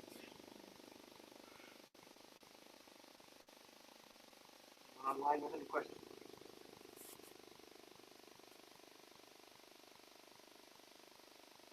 We'll move on then. Kristen, could you lead us in business item 9A? I move to adopt the second and final reading of the listed board policies as presented.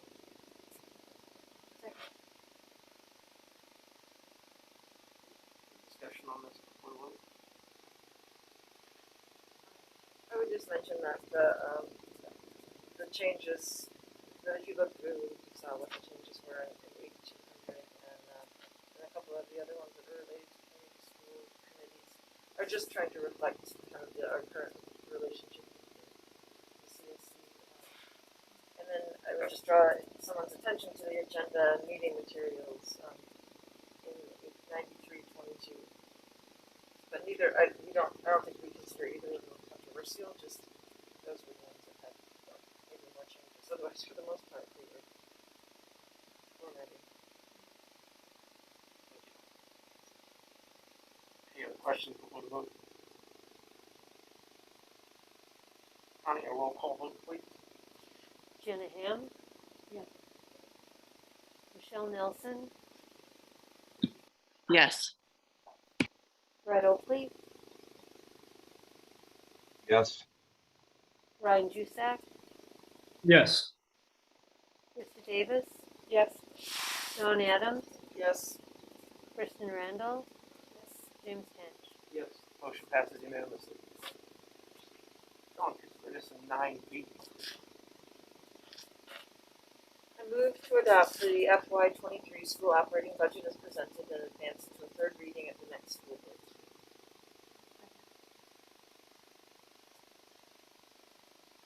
May have some discussion on this. Yeah, no, Lead us all fast. curious, but kind of before I start, I wanted to maybe ask, and could have asked you before the meeting, President Tench, like how detailed would you like me to get into like the revenue calculation, or would you like me to talk more about the kind of adjustment work that we've done since the December meeting? Do you have specific questions regarding that? I'd say maybe just the kind of focus on the adjustment work from the last meeting. Okay.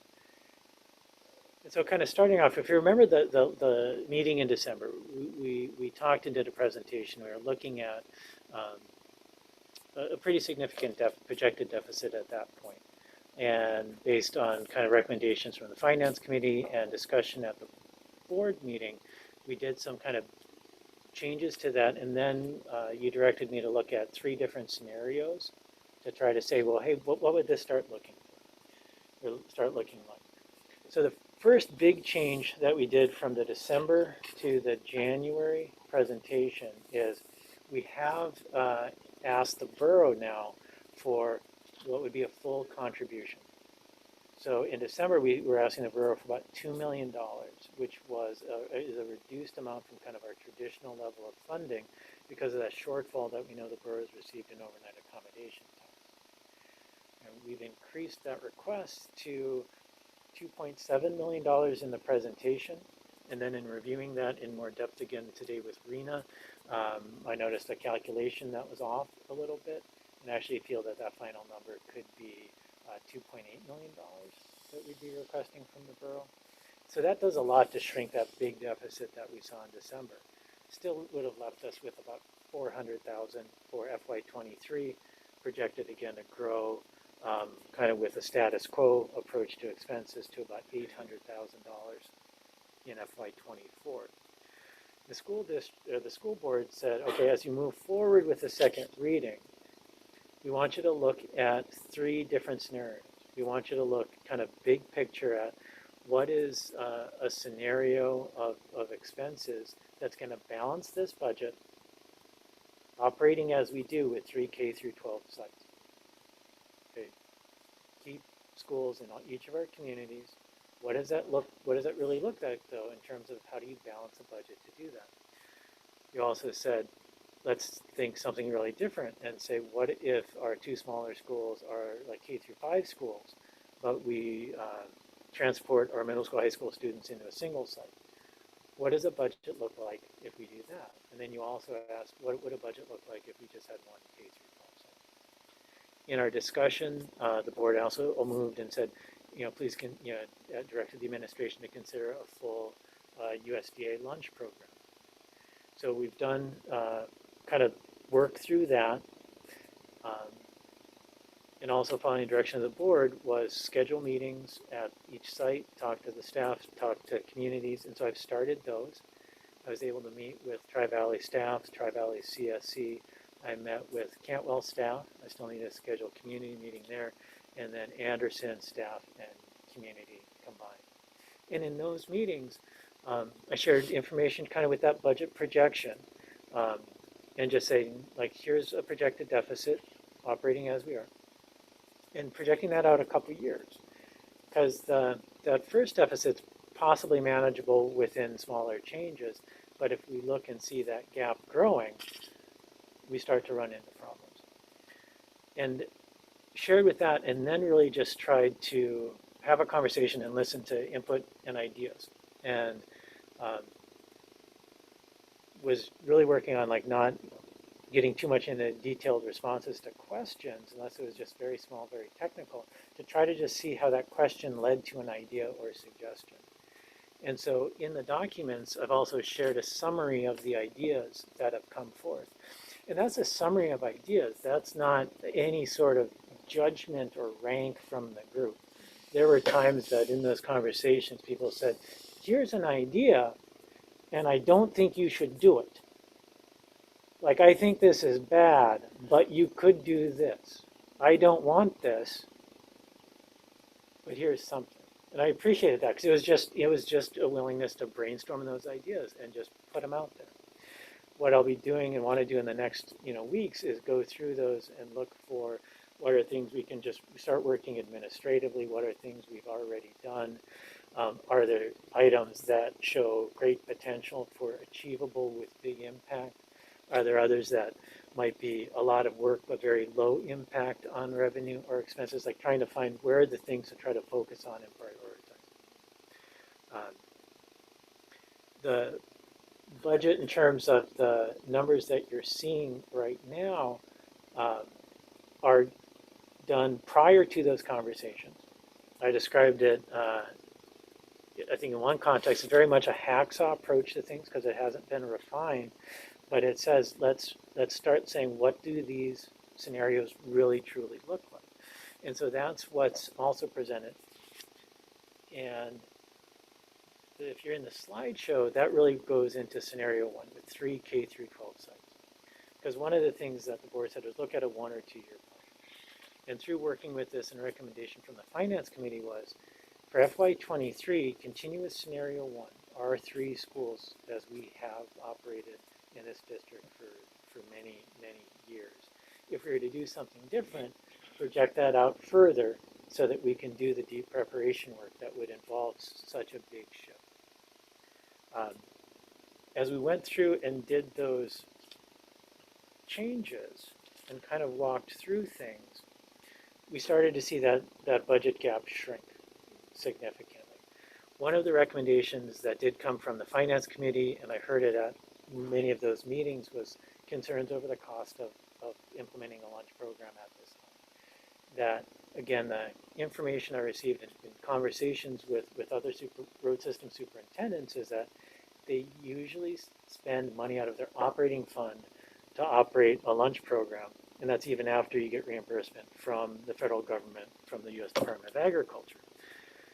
And so we've left that as it's in the financial projections, so any financial calculation shows that. Our initial one showed that, but it's, again, a fairly rough calculation. I did, in all honesty, and just, being clear, talk to one superintendent who said, I think we're balanced on our lunch program this year. And I'm surprised, I have not had time to sit to get with him and really understand it. He did caution me and said, the food's not very good. He said, in his community, it's hard, but we're all going to get through COVID, and I'm going to get fired over chicken nuggets. And so I know at least what not to order. But I do want to talk to him because I do think that's like, it's the fact that if he figured that out, that's an incredible opportunity potentially for our kids and our families. I would also, though, my recommendation to continue to ask, as we see in the recommendations, not to pursue that this year, also because of just the administrative time to investigate and implement the program. But if we can find a way to do that cost effectively, I think it would be a great asset for our community. The other changes that we would see in scenario one that would be balanced, and again, it would need to be refined. It would reduce our staff by 2 certified teachers and 2 full-time teaching assistant positions. It would have a reduction in staffing. It would reduce that expense quite a bit. It would reassign principal teacher to Anderson into direct teaching roles and responsibilities. It transfers special education services from Anderson to Tri-Valley and splits that position to provide services at both sites. And it would eliminate transportation routes at Cantwell and at Anderson. There are concerns there because that could potentially disenfranchise from education a couple of students. You know, our buses, none of our buses, even in Tri-Valley, have a high ridership, but that's still a valuable service for those students. Unfortunately, it's also very expensive. And I think a comment that one person made in Cantwell was, and they understood, we have a contract with First Student, and there are details of that contract where if we eliminate routes, we still need to compensate them for some of their fixed costs. That we might not save as much as we think we would, but they said the optics and the vision of having a bus with so few kids on it is really hard when we're talking about reducing those in-school student supports. And that's just a hard balance to kind of go, well, what's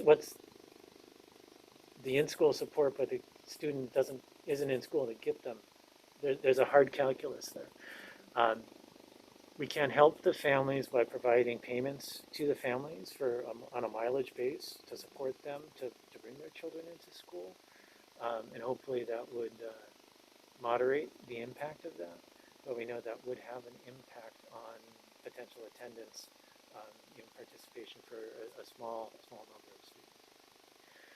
And then again, with that scenario one is not pursuing a formal lunch program at this time. And again, if we get to a point where we're comfortable with kind of mitigations and more, closer congregate sitting for eating of meals, we'd be able to go back to our community programs and partners that have offered lunch as a fundraiser for them. Be able to move back to that model at least while we continue to look for the full lunch program. That's what we're looking at for scenario one at this point. As I said in my report, we did notice a miscalculation, or earlier miscalculation in the revenue side, so we might be able to increase that revenue calculation. We also have a recommendation in the PowerPoint, one of the ideas that came forth in Cantwell, and I have been able to follow up with Jenny Mason, our district-wide principal, and Garen Martin, our assistant principal in Peak, and also talked to Commissioner Michael Johnson about this, was the idea of providing remote learning as a class, very distinctly different from a correspondence course, open for students maybe in our correspondence program or otherwise. And in talking with the Commissioner of Education, feeling very comfortable that we could list that as a student enrolled in our brick and mortar, not a student in a correspondence class. with advice, pay very close attention to the statute on that, make sure everything is designed and implemented so that if people look, they see that this is a course that has that type of direct contact as it does when students are in a classroom. There's that degree of services provided. That would be a way to increase enrollment figures without necessarily increasing the number of students that might live in Cantwell. And we do have some teachers who developed actually really good expertise in that, who I think could do that model very successfully. And it'd give us an opportunity to develop that, implement that, roll that out, then maybe see if it could grow further. But I think even on a small scale, could bring in enough students into that brick and mortar count of enrollment that would have significant impact to us on a revenue side. And significant for us might be a $200,000 or $300,000 increase in revenue next year, which would be significant. It would come with program costs in terms of teacher assignment to it, probably some TA support into that time, but probably not full time.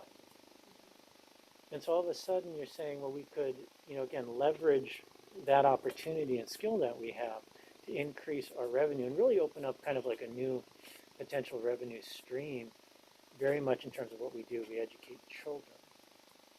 Do that in a way that we do well and bring in extra funds into the school district that can help with all of our operations. And I'd say 20 years ago, that was correspondence school. A district in the state did a tight reading of statute and said, nothing in here says a student has to be in the building.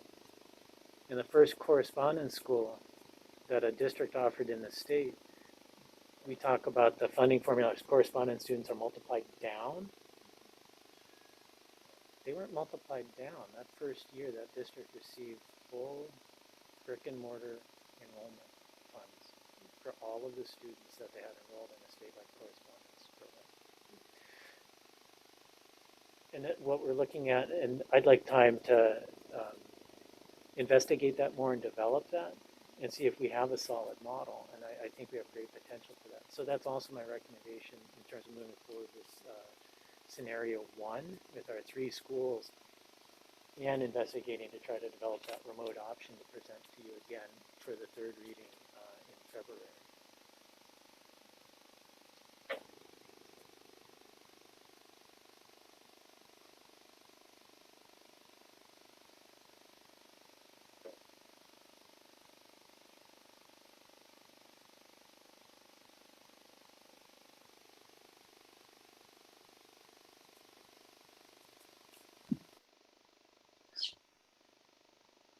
At this point, kind of look to entertain more specific questions from you or wonders, or again, if we want, we could screen share, look at any of the specific documents.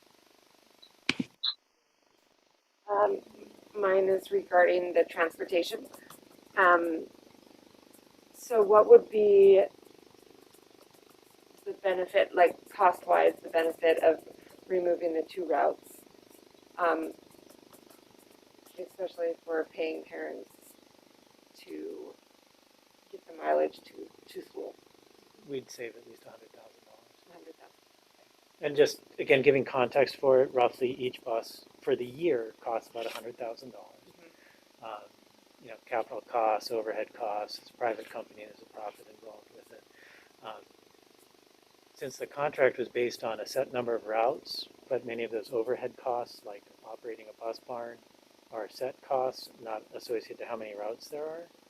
Even in conversation with First Student before we signed the contract, and we were able to adjust that figure down a little bit, they said, if you eliminate a route, we still have those fixed costs. That's either these need to go up, or we just need something here, or it's too risky for us to come in. It did make sense. So we pay for at least the remainder of the school year 40% payment to First Student, and then negotiate with them more specifically to see if there are other further reductions, if they can just completely eliminate some of those needs. So we do save money from that, even with the payments to parents, and even with the payments to first student, we'd still save at least $50,000 per bus route. I would say we do have to be careful. We start thinking, well, get rid of the Tri-Valley ones too. We'd have to be very conscious because our transportation funding is a kind of specific line of state statute on funding that you only receive if you provide transportation services. So we got to make sure you don't get that money if you don't provide the services. So if you get the money and don't spend it all on services, you can use it for other needs in the district.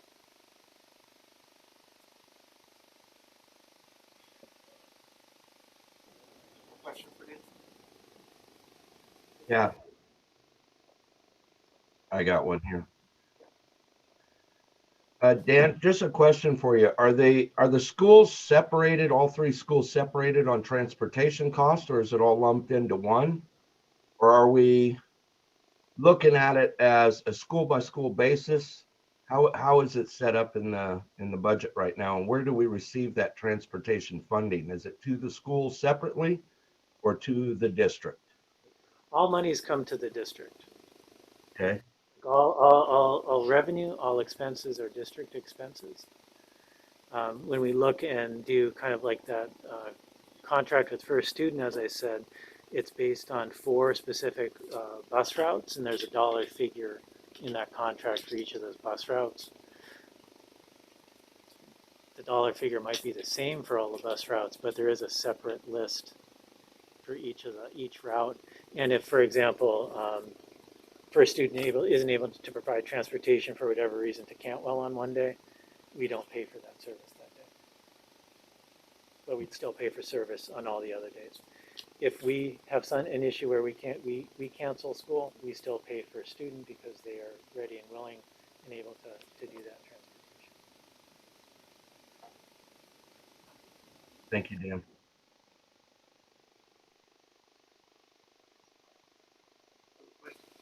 It's not really a question as much as I really appreciate you going out to each of the schools and reaching out and connecting with communities where you could. I suspect that will maybe inspire additional interest by people with ideas. It's quite a breadth of ideas that came out of your conversation. Like, commend you. I'm going to say the same thing. Did you say you're making another tour through the communities, or is this? I need to go to Cantwell to meet with the community. We've learned in Cantwell that the staff really likes to kind of process it first. Where we've learned in Anderson, hey, all at once is great. I think at Tri-Valley, one of the feedback pieces was no one really mentioned this was happening at the CSC, so it's like, well, maybe we'll do that again and try to collect some of that input and try to just, again, listen to ideas in addition to sharing out how does that kind of budget structure work. It's also been just interesting personally to just honestly shut my mouth a little bit and try to just help generate the ideas from people and not be overly engaged in the conversation in any way that might shut that down.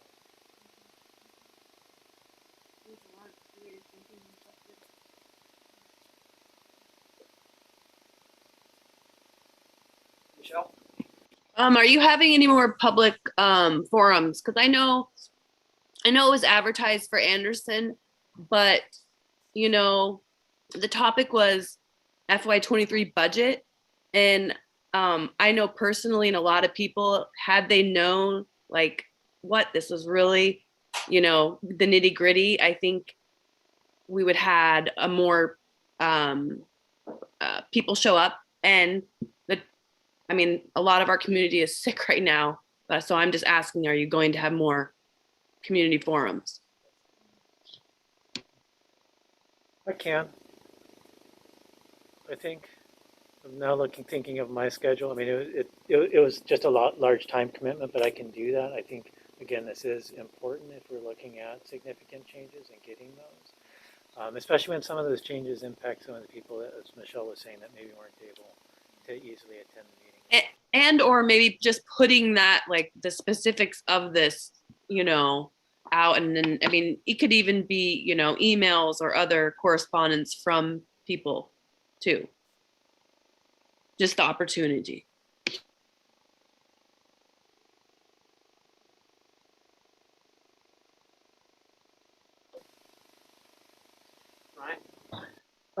Dan, where are we sitting with the hold harmless on Cantwell from the enrollment?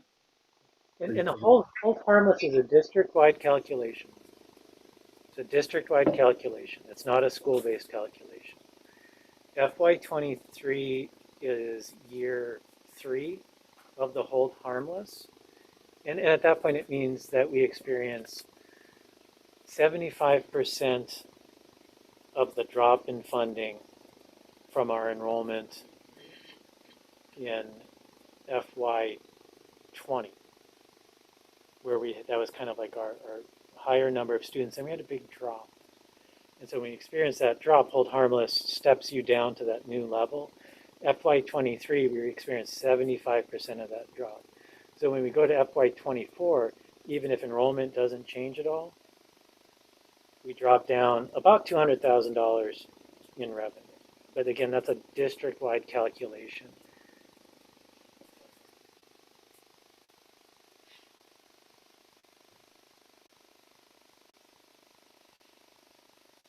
Question for Dan.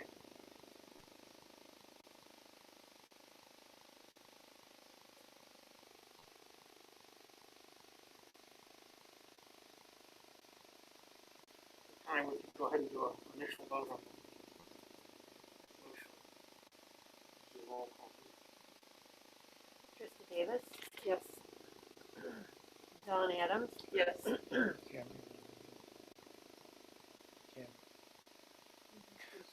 Yeah, I'm just directing Connie to take the student advisory vote first. Is she here? She is in a meeting. Okay, all right. I'm here. Hi, didn't know that, I'm sorry, apologize. Oh, no worries. What? Kim? You can vote now, yeah. Oh, yeah, sure. Anna Ham? Yes. Red Oakley? Yes. Michelle Nelson? Yes. Kristen Randall? Yes.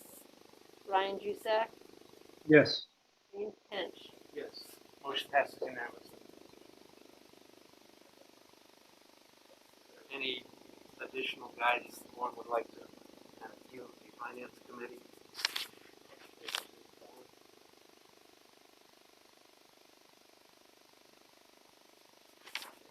Thank you. Move on to business item 9C. Jenna, could you read us this one?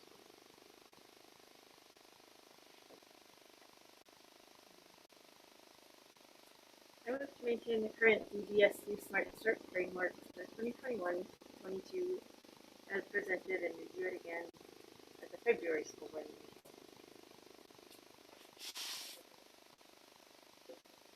Discussion?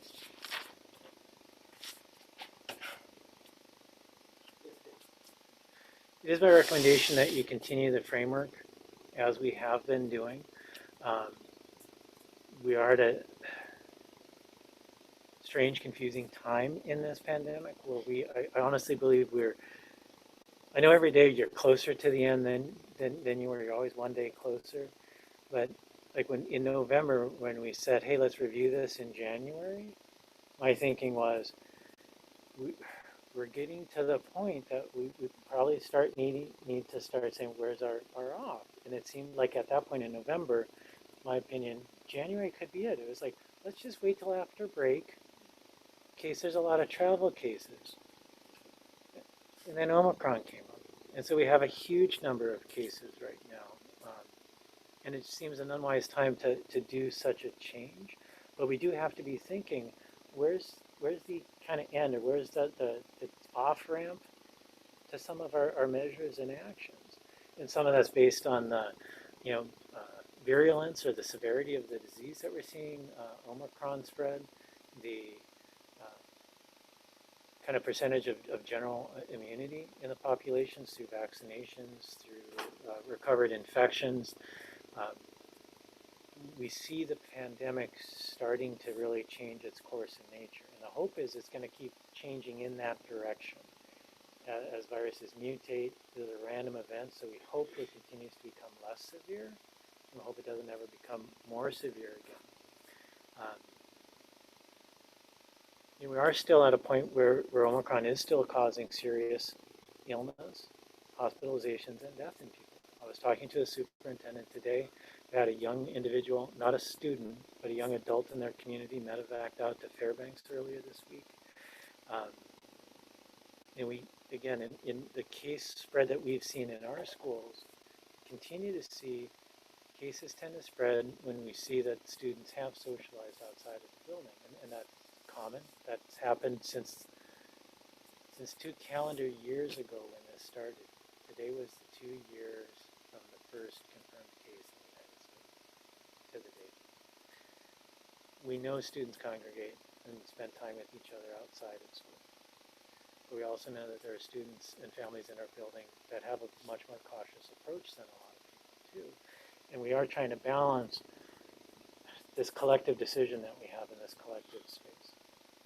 And I do think we need to start saying we need to start thinking of, we need to end that collective decision. I don't think now is the time for it. I think we need to get through this Omicron surge that we're in. And then I think we can really look at how do we ramp this down and then put in some measures that if something catastrophic happens or the virus goes a different direction, that we could reinstitute for short periods of time. So that's my recommendation, that some of the thinking behind it. And I'd love to hear your thoughts or any questions. I would also, before that, truly appreciate everyone that came, the people that wrote to express themselves to the board. And again, it's a collective decision. And appreciate, I think, that the probably total of 10 or 12 people that we've had communicate out to the board on this, not just this meeting, but in previous meetings.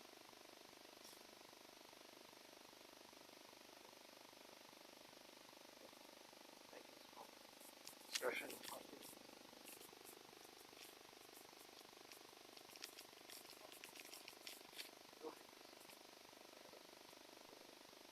I've been a big proponent of, and I will always be a proponent of, I think parents know what's best for their kids in education. And so one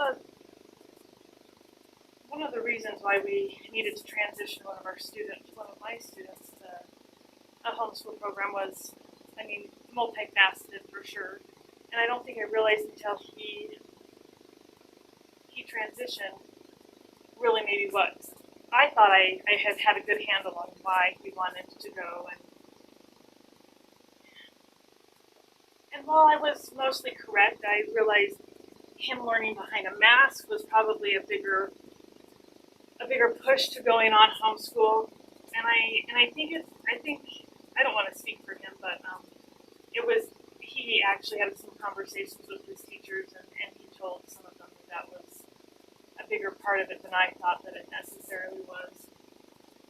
I think we're all different and we all learn different, and what's best for one is not best for all, and I hope you all recognize that. And truly what was best for my student was not learning behind a mask, and it created some issues for sure. And so, there were other issues definitely at play there that we had to remove, that we felt like it was time to remove him from a majority of the school hours. But I hope that we realize, we talk a lot about the diversity, and, I hear you, Cassie, about, learning disabilities, learning issues. I will always advocate for mental health because it breaks my heart. It truly does. I don't feel like kids are processing things like we expect them to process them. And so I think that I will always advocate for those kids that be able to learn as effectively behind a mask. Because sometimes I think we just write that off, like just put on your mask and just be done with it. It's not that big of a deal. But for some kids, for some adults, it is a big deal, and it is hard for them to learn. And I think that we're discounting sometimes their opportunities to learn because they can't tolerate it, and they're left outside maybe the circle of quality education. I guess I also feel like we're in a unique situation. I mean, we have 126 kids in our schools. We have a very small student population. A lot of those CDC rules are based for a dense population area. And I think that we're unique. I mean, my daughter still says she sits in a class of 2 or 3 most of the day.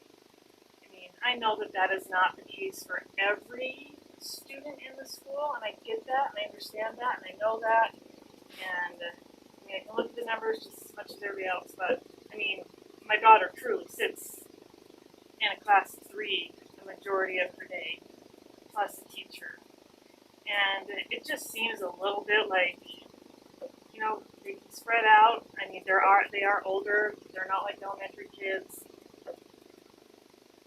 I question it. I mean, I will always question it because it just seems a little bit too much because it's such a small class learning type situation that I wonder if they would be some happier being able to remain in that situation. I fully am aware, because I deal with it every day, that this new variant is spreading rapidly and quickly, and you know, I've had family members get it, and I'm glad that it was cold and they overcame it very fast, and I'm very grateful that I feel like they did what I could to protect them in any way that I could, and you know, they got it, and it's okay. You know, it is okay, and you know, they were able to rebound. They were able to still learn in their different college, university opportunities, and I think that it's okay.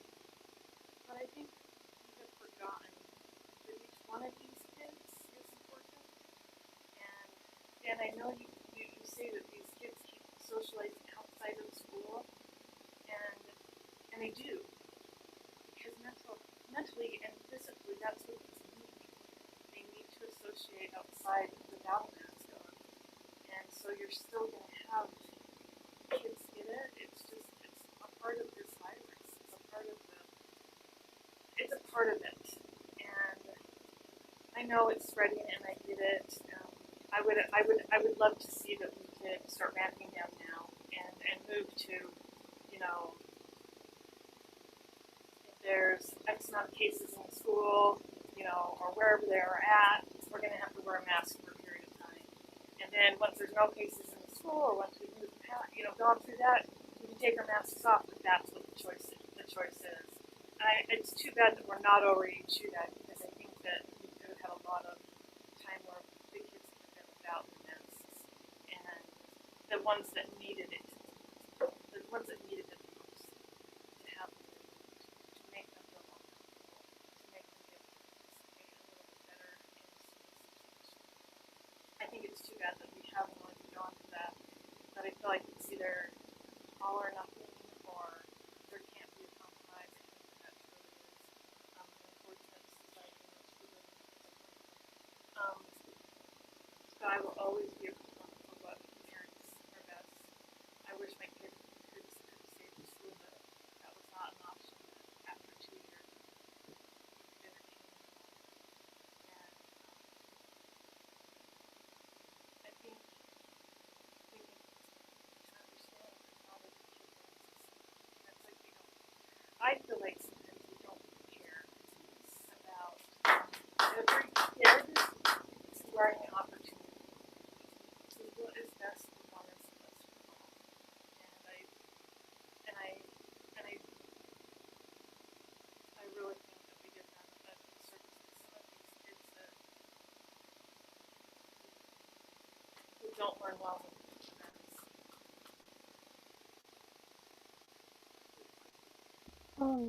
Am I allowed to comment? Is that you, Kim? Yes. Yes, Yeah. please. Please, Okay. that's- I am. yes. Please go Okay. ahead. Okay, thank you. So first of all,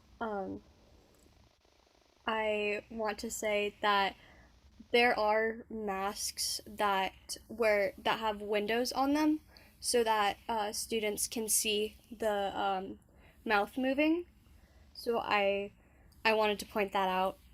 Also, as a student, I feel like there's a lot of talk about um, what we think is best for our students and how it's unfair to our students. But as a student, I think it's more fair for us to all wear masks. One of the reasons is that when you're a close contact, you have to mask. And so that opens up students for possible bullying, harassment, and just basically being called out because if everyone's not wearing a mask, then the people who are wearing a mask you kind of like, oh, are you a close contact? Or is someone in your family have COVID? And then all of these rumors start flying, and that just seems unfair. Also, I heard the topic of mental health and mental illness come up. Also, as a student who has a diagnosed mental illness, I will say that I feel safer in a school that requires masking. Thank you. Thank you very much, Kim. Thank you. Comments? Anyone online? I guess my question's for Dan. In the last few weeks since break's been back, how do we look at our data and see the difference completely if masks hadn't been worn? What is the scenario so everybody knows what it is compared to what we've seen and how it's been handled in the test to stay with masks and test to stay without masks, how that works? Well, we've been in universal masks, so we don't have data points about, the spread of the virus in that close, unmasked context. What we see is like the cases that have come in the last couple of weeks. Oftentimes we'll see positive case, close contacts, then we'll do test to stay, and that will oftentimes identify another 2 or 3 contacts, but we don't see it spread kind of farther, and we'll see that that seems to be kind of a social group. And again, through conversations that are spending time in areas and times where they're not wearing masks regularly. We're not seeing in grades the times when there's a positive case and then like everyone in that classroom themselves has COVID. That's the pattern that we see. The pattern that we see in cases right now is that when we identify then close contacts and oftentimes 2 or 3 more people will test positive, oftentimes that tends to be like a social cluster that we know spends time together outside of school. What we don't see is in that classroom, just that everyone in that class tested positive. That's the pattern that we see. So are you saying that a majority of these cases that you have are believed that they're getting them outside of school? You can never tell exactly where people get it. It's just looking at that pattern, that's what I lean towards. Because if I look in a class maybe a bit larger than the one you described, where there might be 10 students, if there's a positive case in those 10 students, one positive case within those 10 students, we don't see that 5 or 8 of those students then test positive, like as a result of that initial exposure, that initial infectious period. We'd see that 2 or 3 people. Oftentimes, again, potentially spending time, even in a school event or school activity that doesn't require a mask, we'd see then more cases in that event.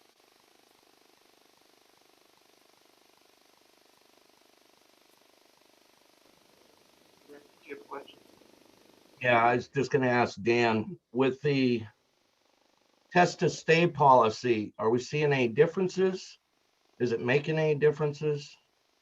We see it makes a difference because it lets people who, again, prior to implementing that in November, anyone who is a close contact would just be expected to, participate in the quarantine period. Right now, that'd be 5 days. Test to stay says, if you're willing to do a test prior to coming to school and that's negative, you can come and participate in person learning. Not everybody does the testing, so not everyone does come in during those times, but the vast majority of people have participated in that testing and been able to come in and be in person. Say until last week when we did have positive cases, we'd have that one case and we do a test to stay, no one else tested positive. We are starting to have one case, then that group does test to stay for that next 5 calendar days. And oftentimes we are having another 1 or 2 test positive. Okay, I just got one more thing. I totally agree with what Kristen is saying. First of all, one child left behind is way too many. And if we're starting to lose our mark to where we're losing our structure of learning and the kids coming first, I understand there's importance of safety involved, but I'm still holding to the point to where we're finding ourselves split in decisions on masking policies to where we may be losing children in that aspect. My point is, as a board, personal agendas shouldn't come first. We know that as we've came here, we know why we're here as a board. I think we need to get back to policy. We need to get back to the structure of learning. Excuse me. And we need to start putting those kids first. I've seen it for myself being at the children's events outside of schools. I've seen kids without masks. I've heard stories in other locations of how a problem it is that we have a masking problem where kids don't want to wear them. I've spent time with other students. I've seen both aspects of it. I've seen both sides of it since this has started. I totally think that we just need to get back to brass tacks, get back to learning, get back to school policy, and get our kids going again. If every board meeting we keep coming back and visiting this mask issue, and it keeps falling back one side or the other, one side or the other, how are we ever going to get this resolved? It's time to put those kids first. Now, I can't say either way whether the masks work or masks don't work. I could honestly say that I have a student that contracted it wearing a mask, or somehow he doesn't go nowhere else. But we catch ourselves in times of maybe we're thinking in the wrong direction. And I just think we need to get back to policy, back to our kids learning first, and start nurturing and empowering our students again. Thank you. Thank you, Brett. Michelle. So, I mean, I know we're voting and it goes one way or the other. There's people that aren't, we're not going to please both sides. But we have to remember compassion, because we all have to have compassion for everyone. And I mean, I don't believe that the board members on this board only think of themselves. I think we all are elected officials by the community, and to our best, I know for me, to my best ability, I do what I feel is right for the whole students, everyone, not just what I feel.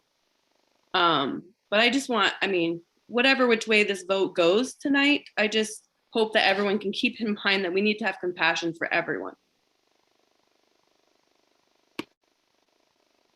Thank you, Michelle. Any other discussion or questions?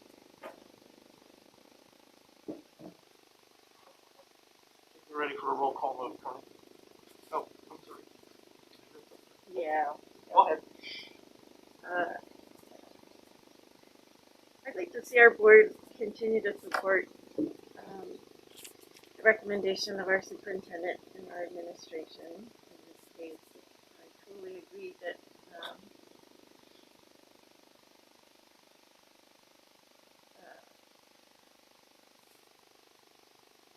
again, commented on how the next phase that we're in of this pandemic, this has not come into, in our treatment of it, has not come into clear focus. And I think until it does, I think his recommendation to stay the course with masking is spot on. I have a lot of friends and colleagues in the healthcare systems throughout the country. And those are the communities and the communities of labor in the vocation who are feeling and carrying the brunt of this pandemic. And we so often lose sight of that, I think, in conversations at these board meetings, that this is, well, our very local, our hyper-local experience of the pandemic is one thing. It's a pandemic. It is broad. We are not, we don't live in a vacuum. And we're trying to be responsive to the whole and have compassion for everyone here.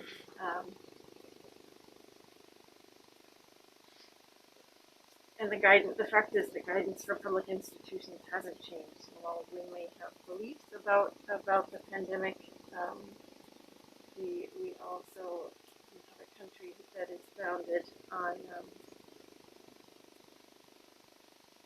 data analysis and science to inform industry, inform our medical system, our healthcare system, and countless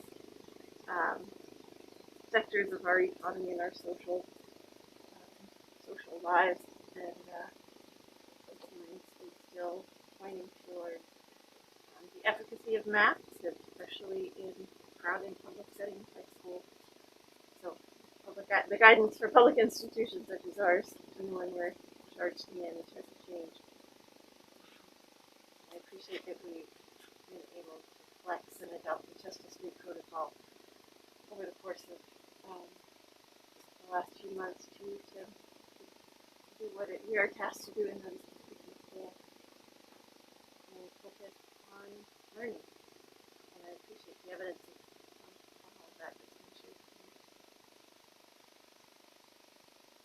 Thanks, Jim. Anyone else before we vote? I just want to ask. I mean, so we've gone through this pandemic kind of like, once everybody can get vaccinated, once everybody can, it's this, and then it's this, and then it's this. I mean, I guess part of me just wonders, like, what's everybody's point of moving past something? Because there always seems to be something, like people write letters, and then it's like, well, now it's 0 to 5, and now it's, I mean, whatever it is, develop a drug or whatever. I mean, I guess I'd like to understand where everybody's at. Like, where is your tipping point to try and start loosening some of these guidance? I mean, if we're going to base everything on, I don't want to say anything. I guess I'm just curious as to where everybody's comfort level is at. I just am wondering, because it always seems like it's a new thing, it's a new thing, it's a new thing. And wish we weren't at this point right now. Right? And I think we're all thinking about what is our tipping point and how we evaluate this. Certainly, where we are in this current surge, to me, doesn't make sense. But I truly wish we weren't here. I understand the superintendent's recommendation. I do believe that going forward, as this surge comes down, we do have to figure out this exit rate. And it may be based on case numbers in the borough, it may not. I know even that's not going to make everybody happy, because there were people that pulled their kids out when masks were optional, and they just said they're not coming back into the building unless everybody's wearing them. And if we're going back and forth like that, they'll be pulling their kids in and out of school. And the people that don't want masks will be doing the same on that side. So it is hard. It is very hard. No, I think we're all going to be thinking about it a lot. Just wondered what the exit, Dan talks about exit strategy, and like, what is that for?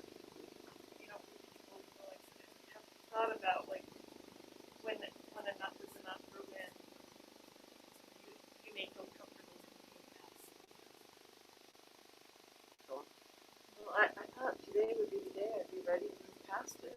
We made that decision in November. It felt like we were setting ourselves up with a nice buffer, but taking the mask mandate off before Alaska has hit the peak of its Omicron, that would just be crazy to me. So I'm willing to painfully go through another meeting in February where we might have to vote on this again, because on the way here, like, I got a notification that my child was a close contact. So she will be either doing the test this day, or she's vaccinated and she'll be wearing a mask. So then will we be asking the teachers to start figuring out who is supposed to be wearing a mask for what days? So we're talking the whole volleyball, middle school volleyball is close contact. Yeah, you're gonna. I just think we're not there yet, and I'm sorry. Like, I am thrilled that we're only looking at 5 days, and I'm thrilled that the CDC has recognized that there are better ways to do things. But unfortunately, masking, and I really appreciate Cami, and I've heard that from other students. Like the idea that everybody has to wear it sort of just evens it. It's we don't have a uniform in the school other than the mask. And there is something to be said for everybody having to follow that rule. I'm sorry for the kids that have a really, really hard time with it. Physically, emotionally, socially, I know everyone is experiencing these negative effects. No, they are. I don't believe it either. Let's not engage. So you're right. I'm sorry. So, but there are kids and there are families on the other side that have pulled kids out because masks weren't required. They have fears of their own family if their kid were to come home. So we're right, we can't control what people do outside of the class and outside of the school. But we have to protect the vulnerable ones that are still coming to our school. Sorry. Thank you. Unless there's any other comments. Yes, Michelle. I have just a question. I don't even know if Dan can answer this. So, is the school, the district considering someone fully vaccinated if they've had both of the shots plus the booster or not? For just the reason why I'm asking is, like, right now, like on base where I work, if you haven't had your second shot within 6 months or the booster, you're not considered vaccinated. So if you're a close contact, you still have to go home mandatory 1 to 5 days. Is the school district looking at that differently with the booster and any of that? That's just my question. We look at it the same because the framework identifies, doing the isolation and quarantine as per CDC guidelines. And so those are the guidelines from the CDC right now. I believe their terminology is up to date, meaning either vaccinated within 6 months or have received a booster shot. Similarly, if someone has recovered from a confirmed positive infection, you also are in that kind of same category for 90 days. 90. Okay, so does a district now, you're going to have to, if you know, for the mask, who needs to wear a mask, who doesn't need to wear a mask, the district is going to have to track that, or we just were, you know, honesty from the people? Right now, there's universal masking in schools. If we vote against it, I'm sorry, I say, if we go back to optional. Then we'd probably have some discussion about some of that framework aspect. Okay. Right now, in our one situation, our school situation where masks are not required when student is actively engaged in sports, we are not requiring masks of those close contacts, specifically in order to not identify those individuals. And Carrie and I have had some deep conversations about this, Nurse Keith and I. We recognize it is increasing the risk for all of those students, but it also felt it was a necessary aspect of leveling that. And we've had conversations about the difficulty of trying to, if we were to try to like enforce that on like one or two people in a group, and thought about even the sports teams as an example of that. Because we actually do our best not to tell our teaching staff who is positive, who are close contacts. Sometimes we have to give information of, well, yeah, Dan's not going to be in class for at least 5 days. But we try not to share that information because we don't want to share personal medical information.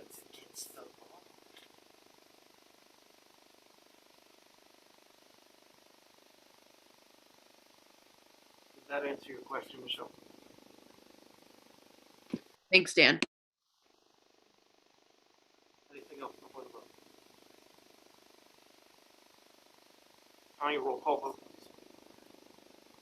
And again, we're voting, the motion on the table is to maintain the current DBSD Smart Start framework as we've operated the past 2 months. Tammy Vandeventer.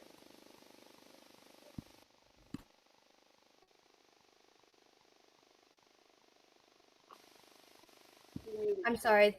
Hi, sorry. The audio is really bad. Can you repeat what the motion is again? I'm sorry. Motion on the table right now that we're voting on is would be a yes to confirm that we're going to keep the Smart Start framework as we've been operating the past 2 months, which includes universal masking. Thank you. Yes. Ryan Jusak, Yes. Brett Oakley,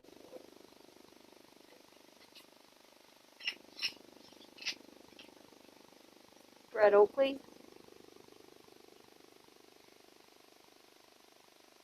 You must be muted, Brett. There we go. I was having technical difficulties. No. Kristen Randall, John Adams, Yes.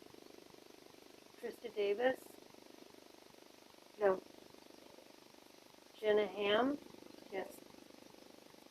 Michelle Nelson, No.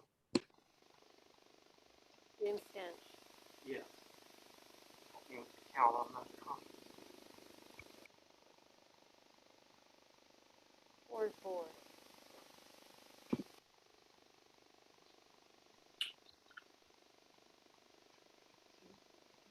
The audio is super bad on my end anyways. I'm having a hard time hearing anyone talking at the meeting.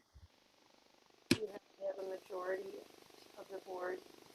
Yeah, we're currently tied on this vote right now.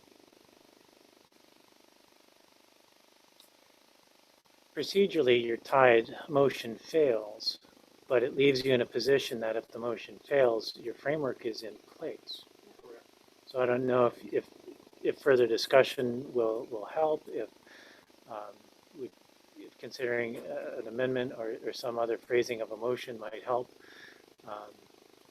to make that clear for you. But again, by your board policies, a motion has to have a majority of 9 members, regardless of the number present. So there has to be 5 votes for the motion to carry. I would recommend considering this motion has failed, but that leaves the framework as is.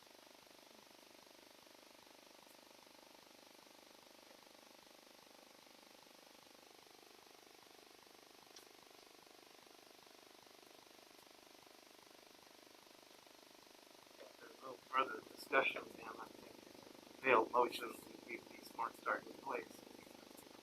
We have to operate on what was there.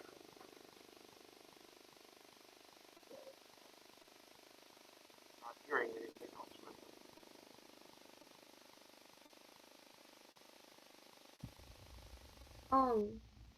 If I made a motion to have my vote count, could I do that just for this specific vote? I wish we could, Cammy, but as a advisory board member, we actually can only base it on our elected officials. Okay. I was trying to help you guys figure out the problem. Part of our problem is we're not a fully seated board to see the people we're missing.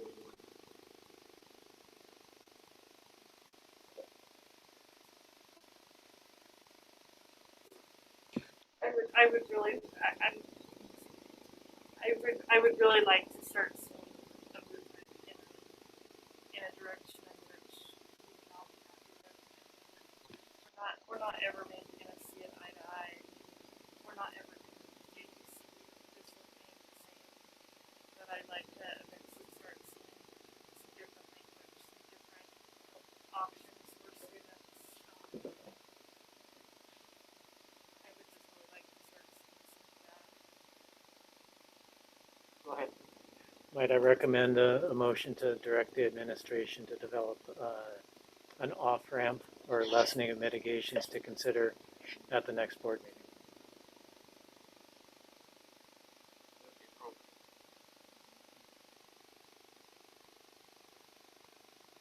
I need to direct the administration to develop a plan to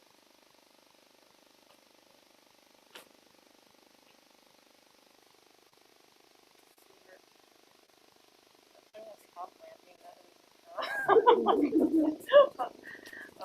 transitioning to different models of the smart start plan.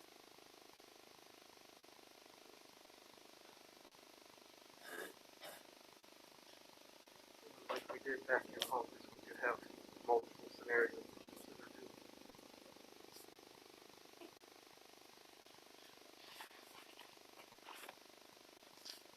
Second. Second. Right. If there's any further discussion on what that would mean, Can someone repeat the motion? Maybe Dan, because he's the one that I can hear. that would be good. With that, you have to remember, I also trained Michelle for 4 years to listen to my teacher voice. The motion on the table is to direct the administration to develop plans to transition to different model of the Smart Start framework for consideration at the February board meeting. Thank you.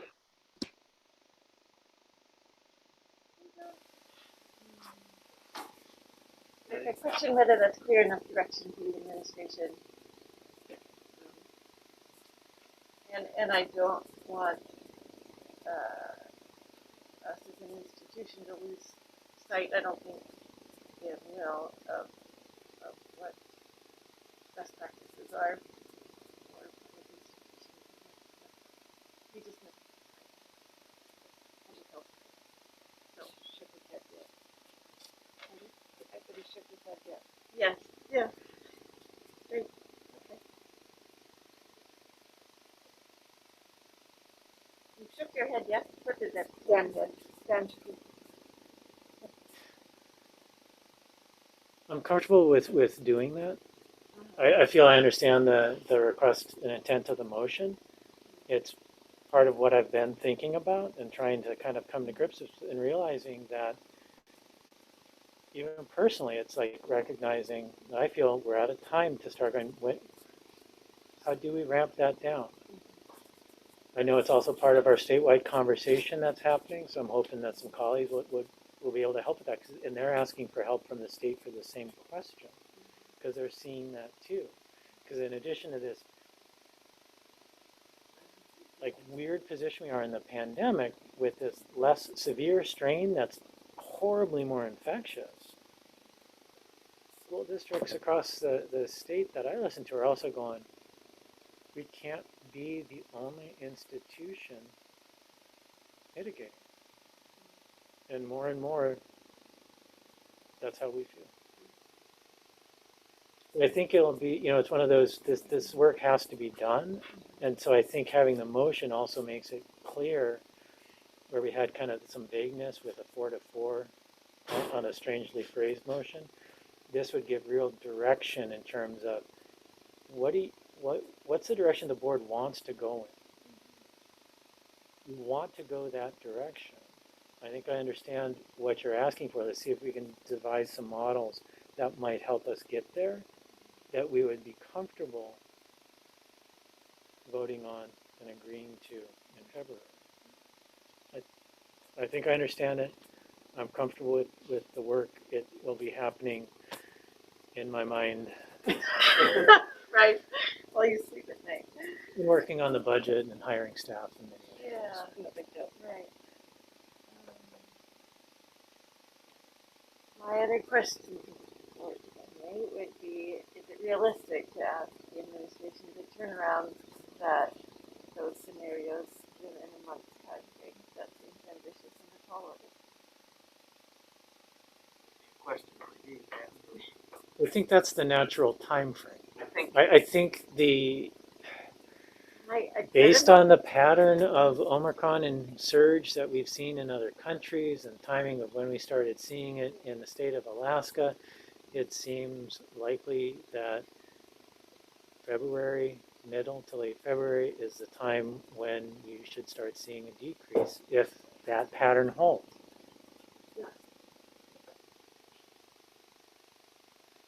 And I would also probably say simply trying to read the will of the board, it seems that a good proportion of the board wants to see motion and thinking in that direction.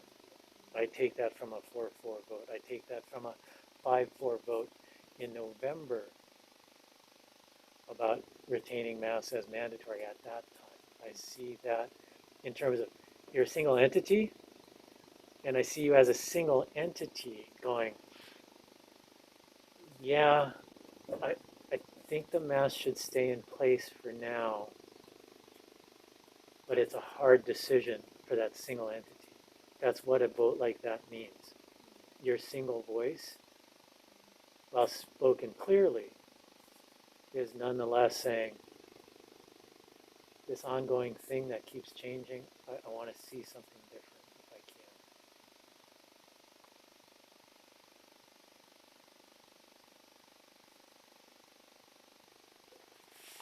any other questions or discussion before the vote?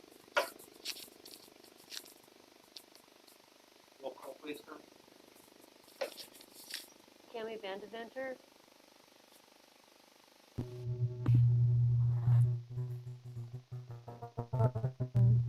Sorry, like Michelle said, it's really hard to hear. This is to like vote again next month. Cami, you're being asked for your advisory vote on the motion to direct the administration to develop plans to transition to a different model for our Smart Start framework. Okay, can you guys hear me? Yes. Yes.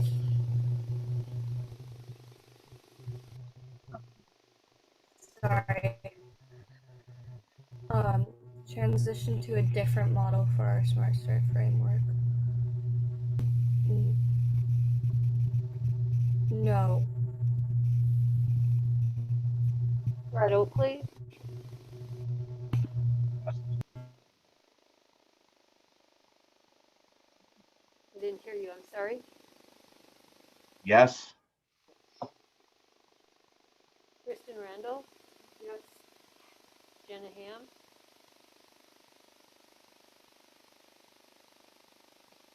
Yes. Trista Davis? Yes. Michelle Nelson? Yes. Don Adams? Yes.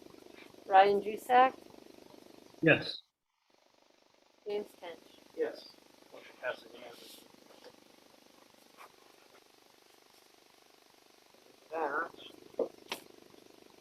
That finishes our old business. A motion for a short 5-minute break. I move that we adjourn for 5 minutes. And by show of hands, and I'm going to look at you online. This is unanimously. Make sure that Go ahead. Women's restroom back here is out of order, you have to go that way. Okay.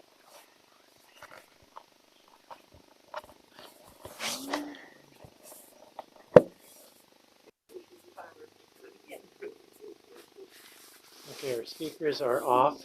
No, they're not. No.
Oops.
Microphones are on. Brett, are you there? We're about ready to come back into session.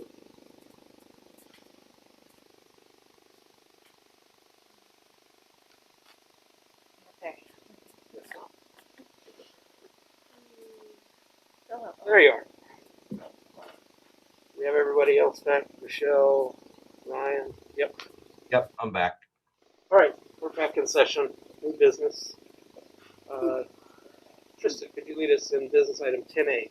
Oh, wait. We're going to have a I'd like to make a motion to extend our meeting to 11 o'clock. Second. roll call vote, please, Connie. And for those online, if you couldn't hear it, maybe we'll repeat that to them. We're voting on a motion to extend our meeting until 11 o'clock.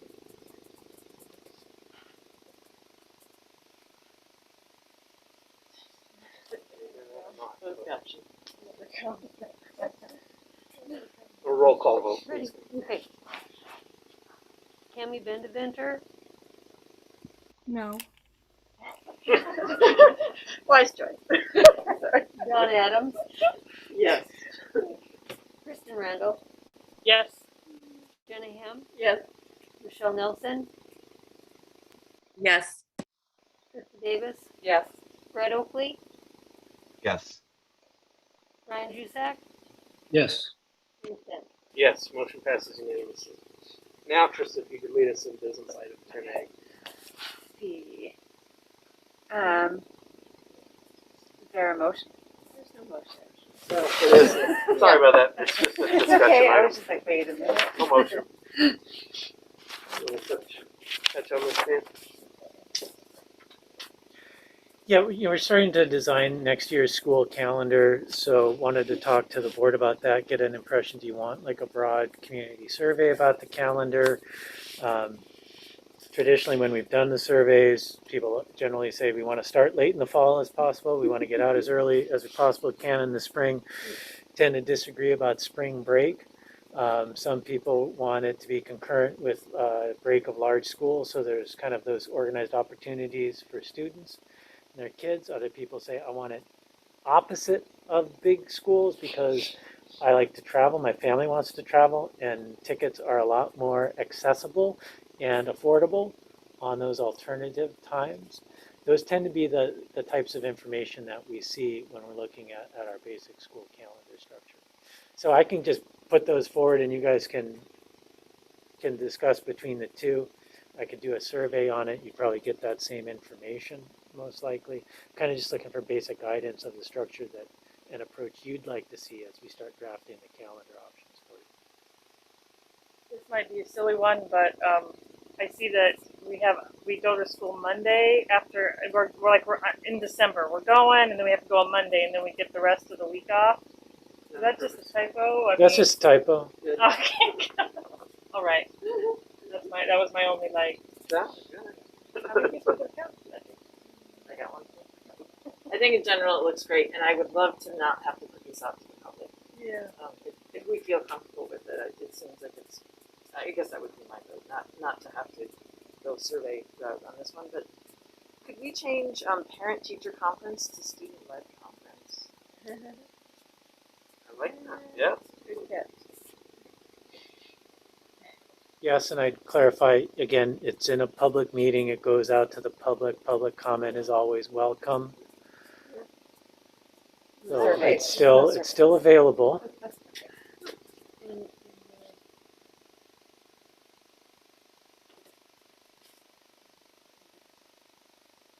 Any other questions or discussion on this? When is the goal to finalize the calendar?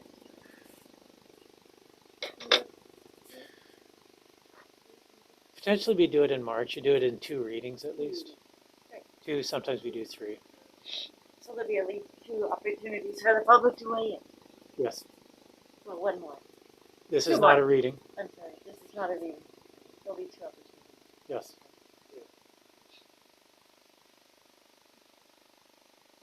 Anyone online? Okay. You have the guidance you need then? Yes. Moving on to business item 10B, we wanted to discuss with the board attendance at the ASB legislative fly-in and the youth advocacy component of that too. We definitely are feeling, in light of budget challenges and things like that we would scale back the number of attendees we send. Our initial kind of recommendation had been the superintendent, one board member, and potentially one student. Do you have anything to add to that, Dan?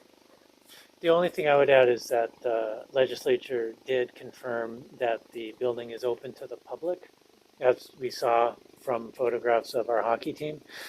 So we can go and meet in person with legislators. So going, I think, is valuable to participate in that advocacy. I just think we need to be cost conscious about that.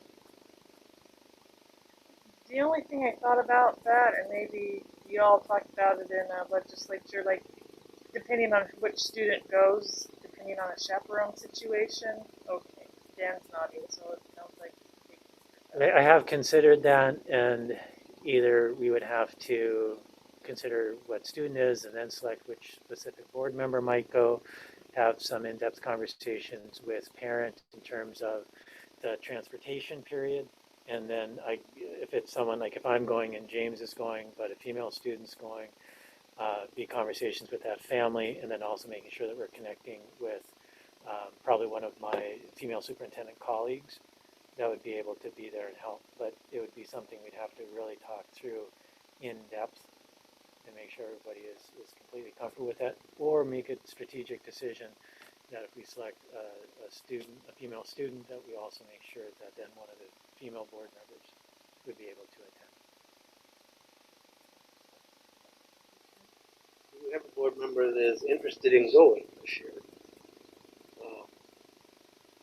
I can go if I absolutely have to, but it's going to be a challenge for me this year because I have a flight the day this is over. So it's not ideal timing for me this year. But if no one else can go, then I can figure out how to make it work.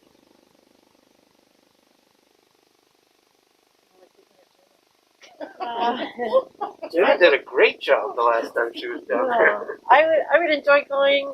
I have to look at my work calendar and family calendar. And we don't have to decide tonight, but Right. we'll get back to Tommy. It is. And that, you know, the weekend component of it is somewhat board education. The valuable part of it that I've always found is we actually go through what legislation is on the table and what our specific talking points would be with people. But if it only works for you to be there for the meetings with actual legislators, we can make that work too. Students that are interested? We haven't advertised it yet. Okay.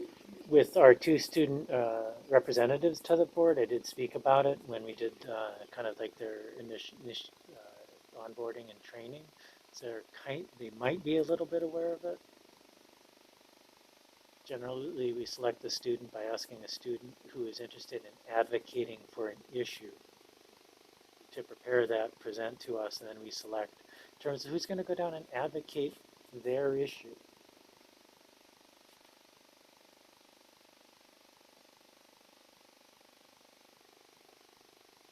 Any other questions or discussion?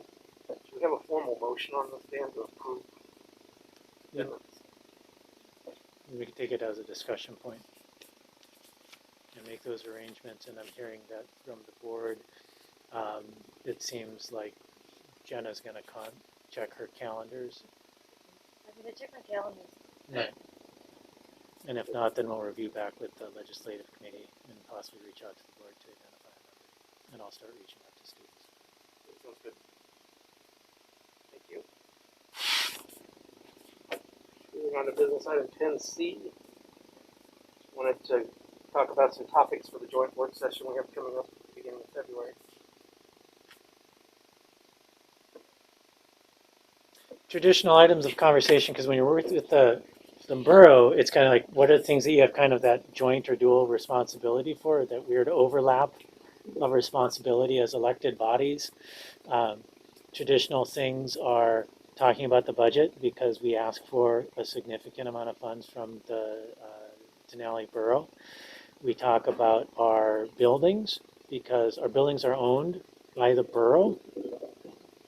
And so they're very interested in their upkeep and maintenance and repair. And so we partner with them on those projects. We oftentimes talk about, again, legislative priorities. And we just try to look for what are the overlaps in kind of like the issues. Those are traditional ones. Are there other ones that people see as something that might be an overlap between an aspect, interest responsibility of the assembly, and interest responsibility of the board?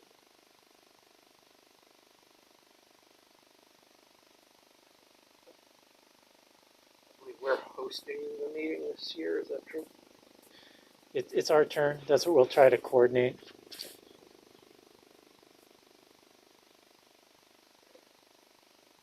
Any other guidance or feedback for Dan? I don't really know how to express this plainly, but I guess I'm concerned about the loss of families and family housing opportunities in both Healy and Cantwell, and Anderson might be experiencing it too.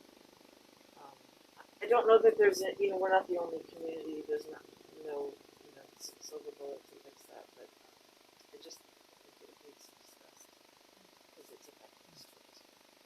Thank you. Yeah, good.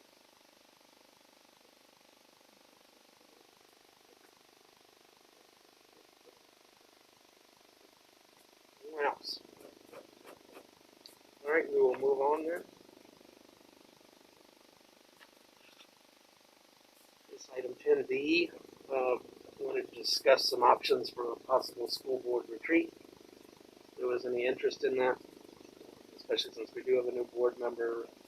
It's been a while since we did anything like this. I don't know, just wanted to poll the board and see what the collective interest level might be, and if so, what topics. Potentially have someone from AASB, like we've done in the past, with Lon Garrison, come be the facilitator. I think it's a good idea. I don't have any topics. I don't think Dan and quickly. Dan and I could talk about that some, I guess. I mean, I think it might be a good idea. I mean, and you say one, but even Well, that's true. She hasn't been through that as well. You're right. Hasn't had that opportunity. So it could even be just some of the board basics, and maybe something else. Opportunities to get to assemble as a board in an informal setting would be welcome, especially hopefully on the heels of such a delightful time. I concur.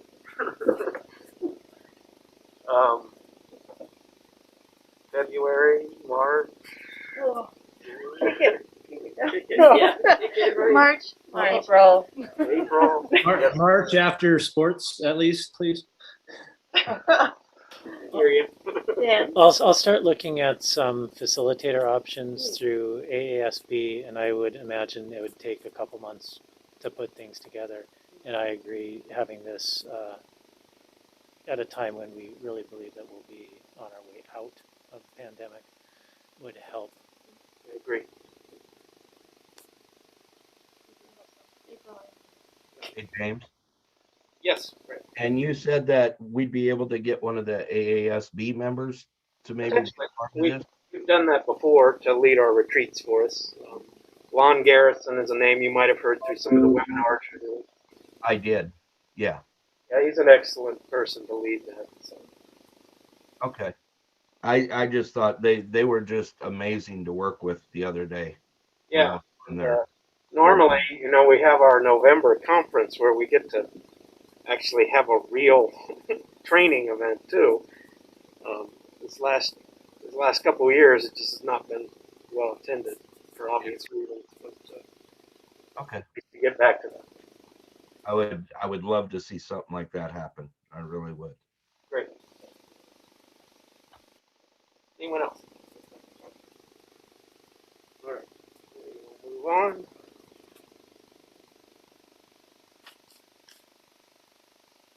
this does require a motion. Trista, could you lead us in 10E, please? Oh, geez. Yeah, I need to refresh, apparently. Oh, sorry, It said that has did get nothing in there. added after. Sorry.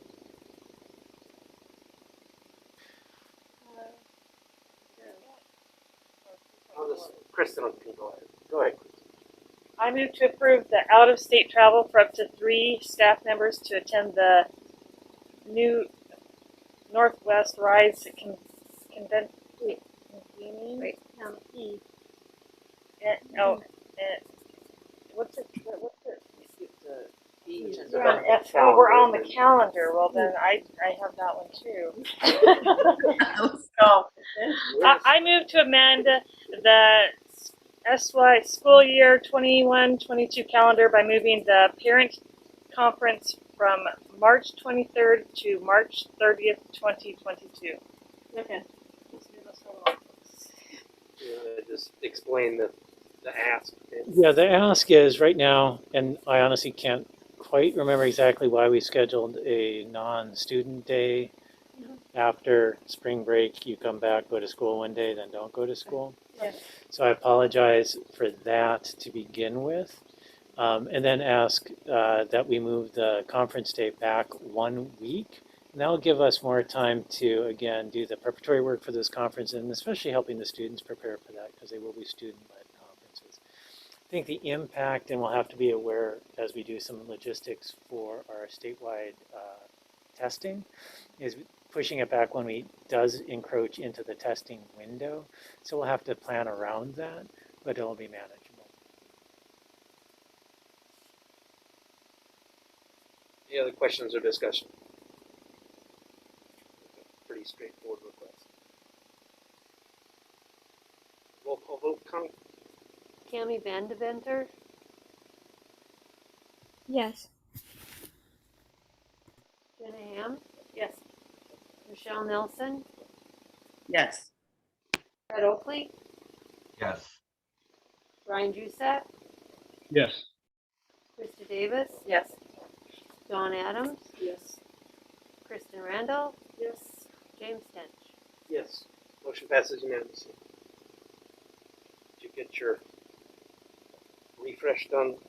I sure did. Lead us in 10F, please. All right. I move to approve the out-of-state travel for up to 3 staff members to attend the NWRISE convening March 17th and 18th in Coeur d'Alene, Idaho. Second. As a professional development opportunity, this is one that we've participated in for many years. I think we actually had staff that participated in this prior to my tenure in the school district, so I think about 8 years ago. I think Karen and Mark Martin attended, if I remember correctly, on their own. And it really focuses on teacher-to-teacher connections and job-alike conversations and groups that lead to a lot of deep reflection about instructional practices. And we've seen some pretty powerful work and results in terms of classroom experiences come from the Northwest Rise convening. I don't think I would have brought this forward considering concerns with pandemic, concerns with spread out of state. And just recently, someone pointed out it's during spring break. And I was able to go, people are traveling anyway, so supporting this opportunity, we're really not adding much, I think, risk in terms of whatever stage the pandemic is in. And so because of that, I felt comfortable asking the board for this opportunity. We haven't yet advertised this out to staff to know how many people might be interested in this. But this would give, I think, a cost-conscious way to continue to provide this professional development opportunity. Thanks. Any other questions or comments? All right, Connie, a roll call vote, please. Tammy Vandeventer, Yes. Krista Davis, Yes. John Adams, Yes. Jenna Ham. Yes. Brett Oakley, Yes. Michelle Nelson, Yes. Kristen Randall, Yes. Ryan Jusak, Yes. James Tench. Yes, motion passes unanimously. Do you have anyone sign up for non-agenda item public comment? Nobody signed up, but Anyone in the online? No, I would direct your attention to the written communications that we've received and make sure that you please read through those. With that, we'll move on to our final comments. Can you start us off? Absolutely. I'm super excited that we didn't go till 11 o'clock. And we're going to finish before then, unless somebody is going to take a long time. But I'm grateful for the student presentations, and I'm looking forward to seeing the videos and the later. Thank you for all those people that have served our district, whether they're retiring or moving on to other opportunities. Excited for all of them, retiring or otherwise. I'm thankful that the hockey team was able to travel, and so far so good. They've been healthy and doing well, and hopefully really enjoying their time.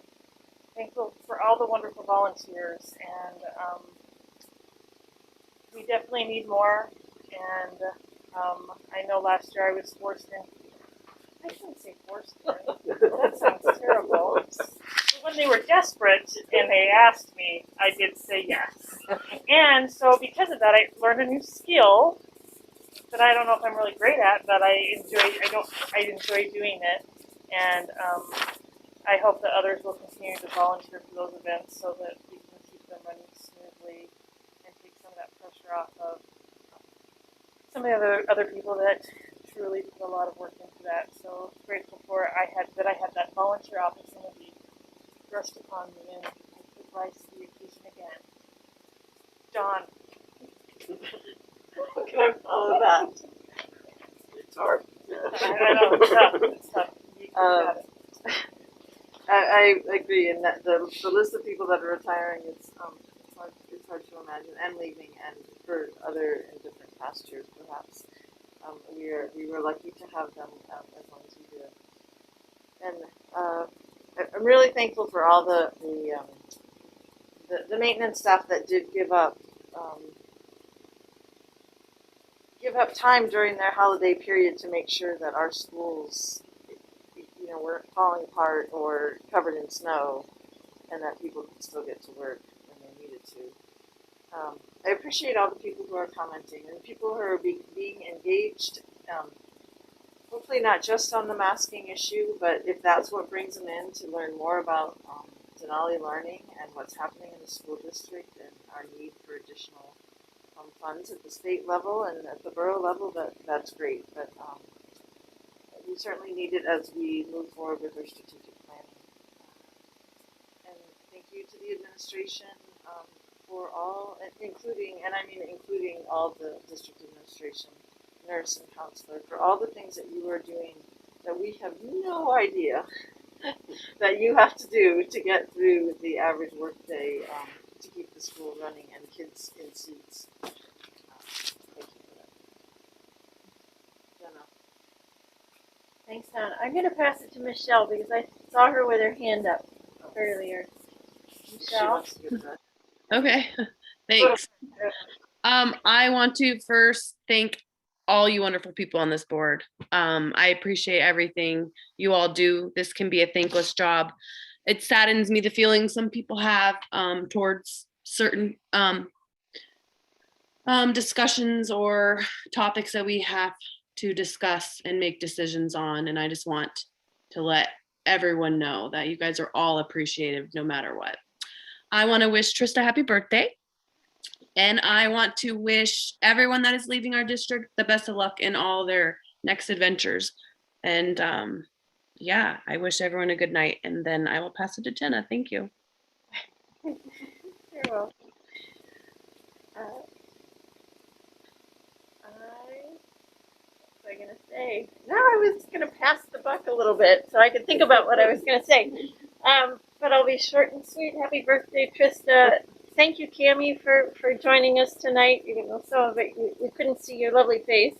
And thank you for forging ahead with your presentation, augmenting it with your verbally, and despite the technical difficulties, you have tremendous grace and poise. Thank you. And thanks, Michelle, for that comment to bolster our own morale. I think it's very challenging and demoralizing to feel such an adversarial relationship between community members and the board. It's not comfortable at all. And I look forward to moving forward. Trista. Well, I am going to say thank you to the people that are still in our audience tonight. So there's a couple of them, so I appreciate you staying for the whole meeting.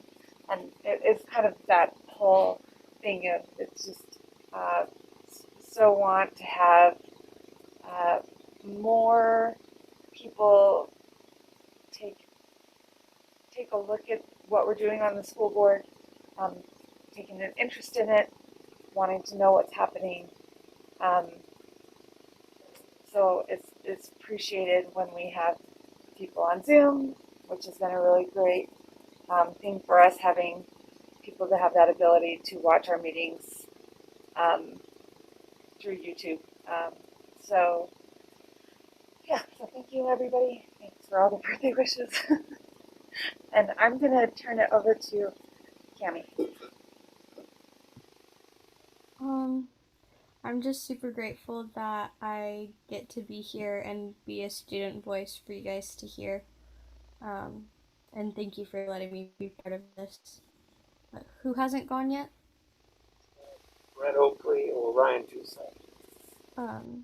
Mr. Jusak. I'll turn it over to him. Thank you, Cami. I'd like to thank the presenters today and the people that have wrote in and communicated in many different ways, and our administration for facilitating that with us. I wish there were better ways we can communicate, and hopefully we can set up some discourse forums where we can chat with no tension or less tension. I think our teachers and our staff, we try to thank them all we can, but we know it's not always enough or at the right time. I want to thank all our kids for hanging in there with us as we try to adult our way through this. And just wish everybody health and happiness and trying to move on positively. Hopefully this all is a memory a year from now. But Brett. First of all, I want to thank all those that are retiring or moving on, as others have mentioned. They've provided one heck of a... You muted. All right, let's try this again. Technical difficulties again. I heard the first part. Okay. Just thanking those that are, the ones that are retiring or moving on. They've, been here for us. They've been here for our children. They've been here to support and nurture and empower, as our statement says. And I wish them all the best.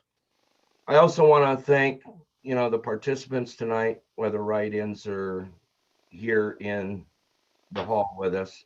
You know, the parents are a very important part of this, and it's nice to see those come out. I also want to thank the board members here. I'm starting to understand just a little bit more and a little bit more as I get on through this as to what a tough job this is. And you guys should be commended for being here on this board. And I commend you. It's like you said, it can be a thankless job, but it's not the easiest in the world. So thank you. Also to all the staff and faculty, everyone that's involved in our schools, thank you.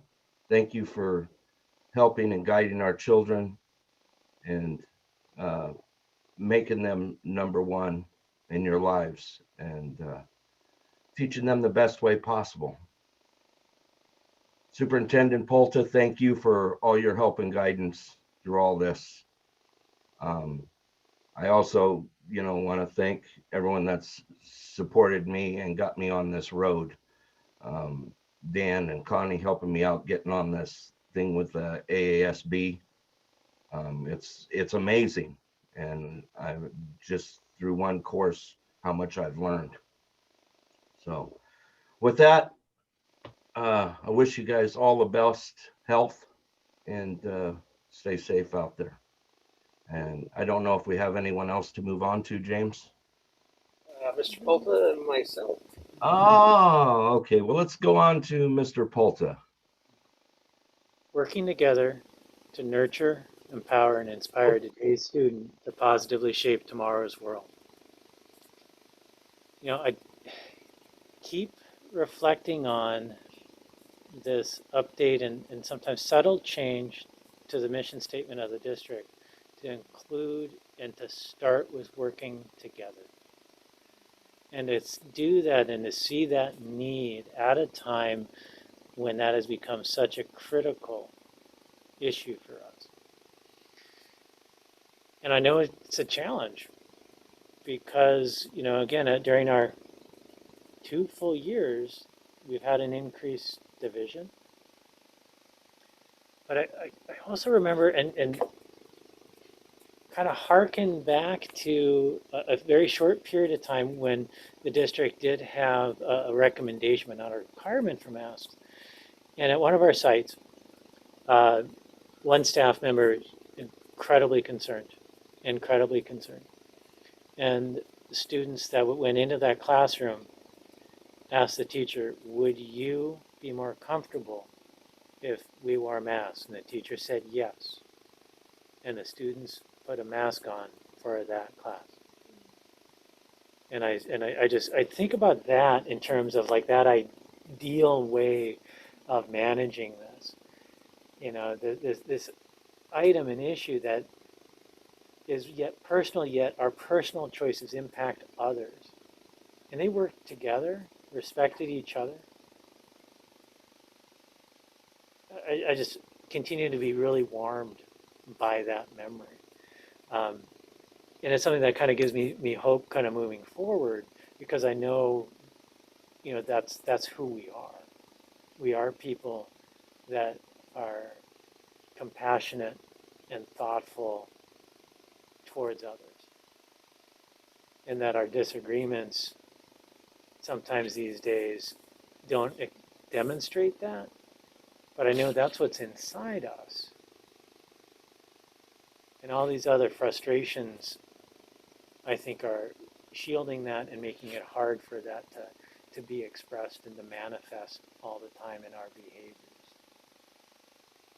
So I hold on to that, both for hope for us in general, but also that reminder to myself to make sure that I'm trying to be open so that those parts of me can come out as well.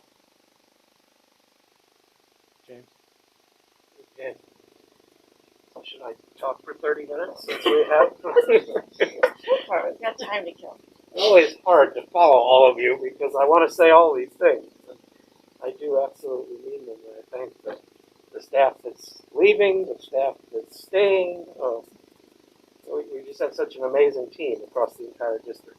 And our board. Again, I want to thank all of you for continuing to work together on these hard problems, but in a civil, productive way. I think we can lead by example.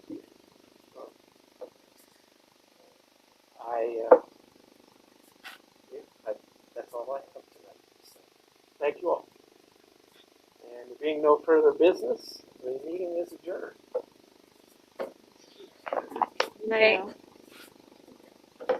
Good night.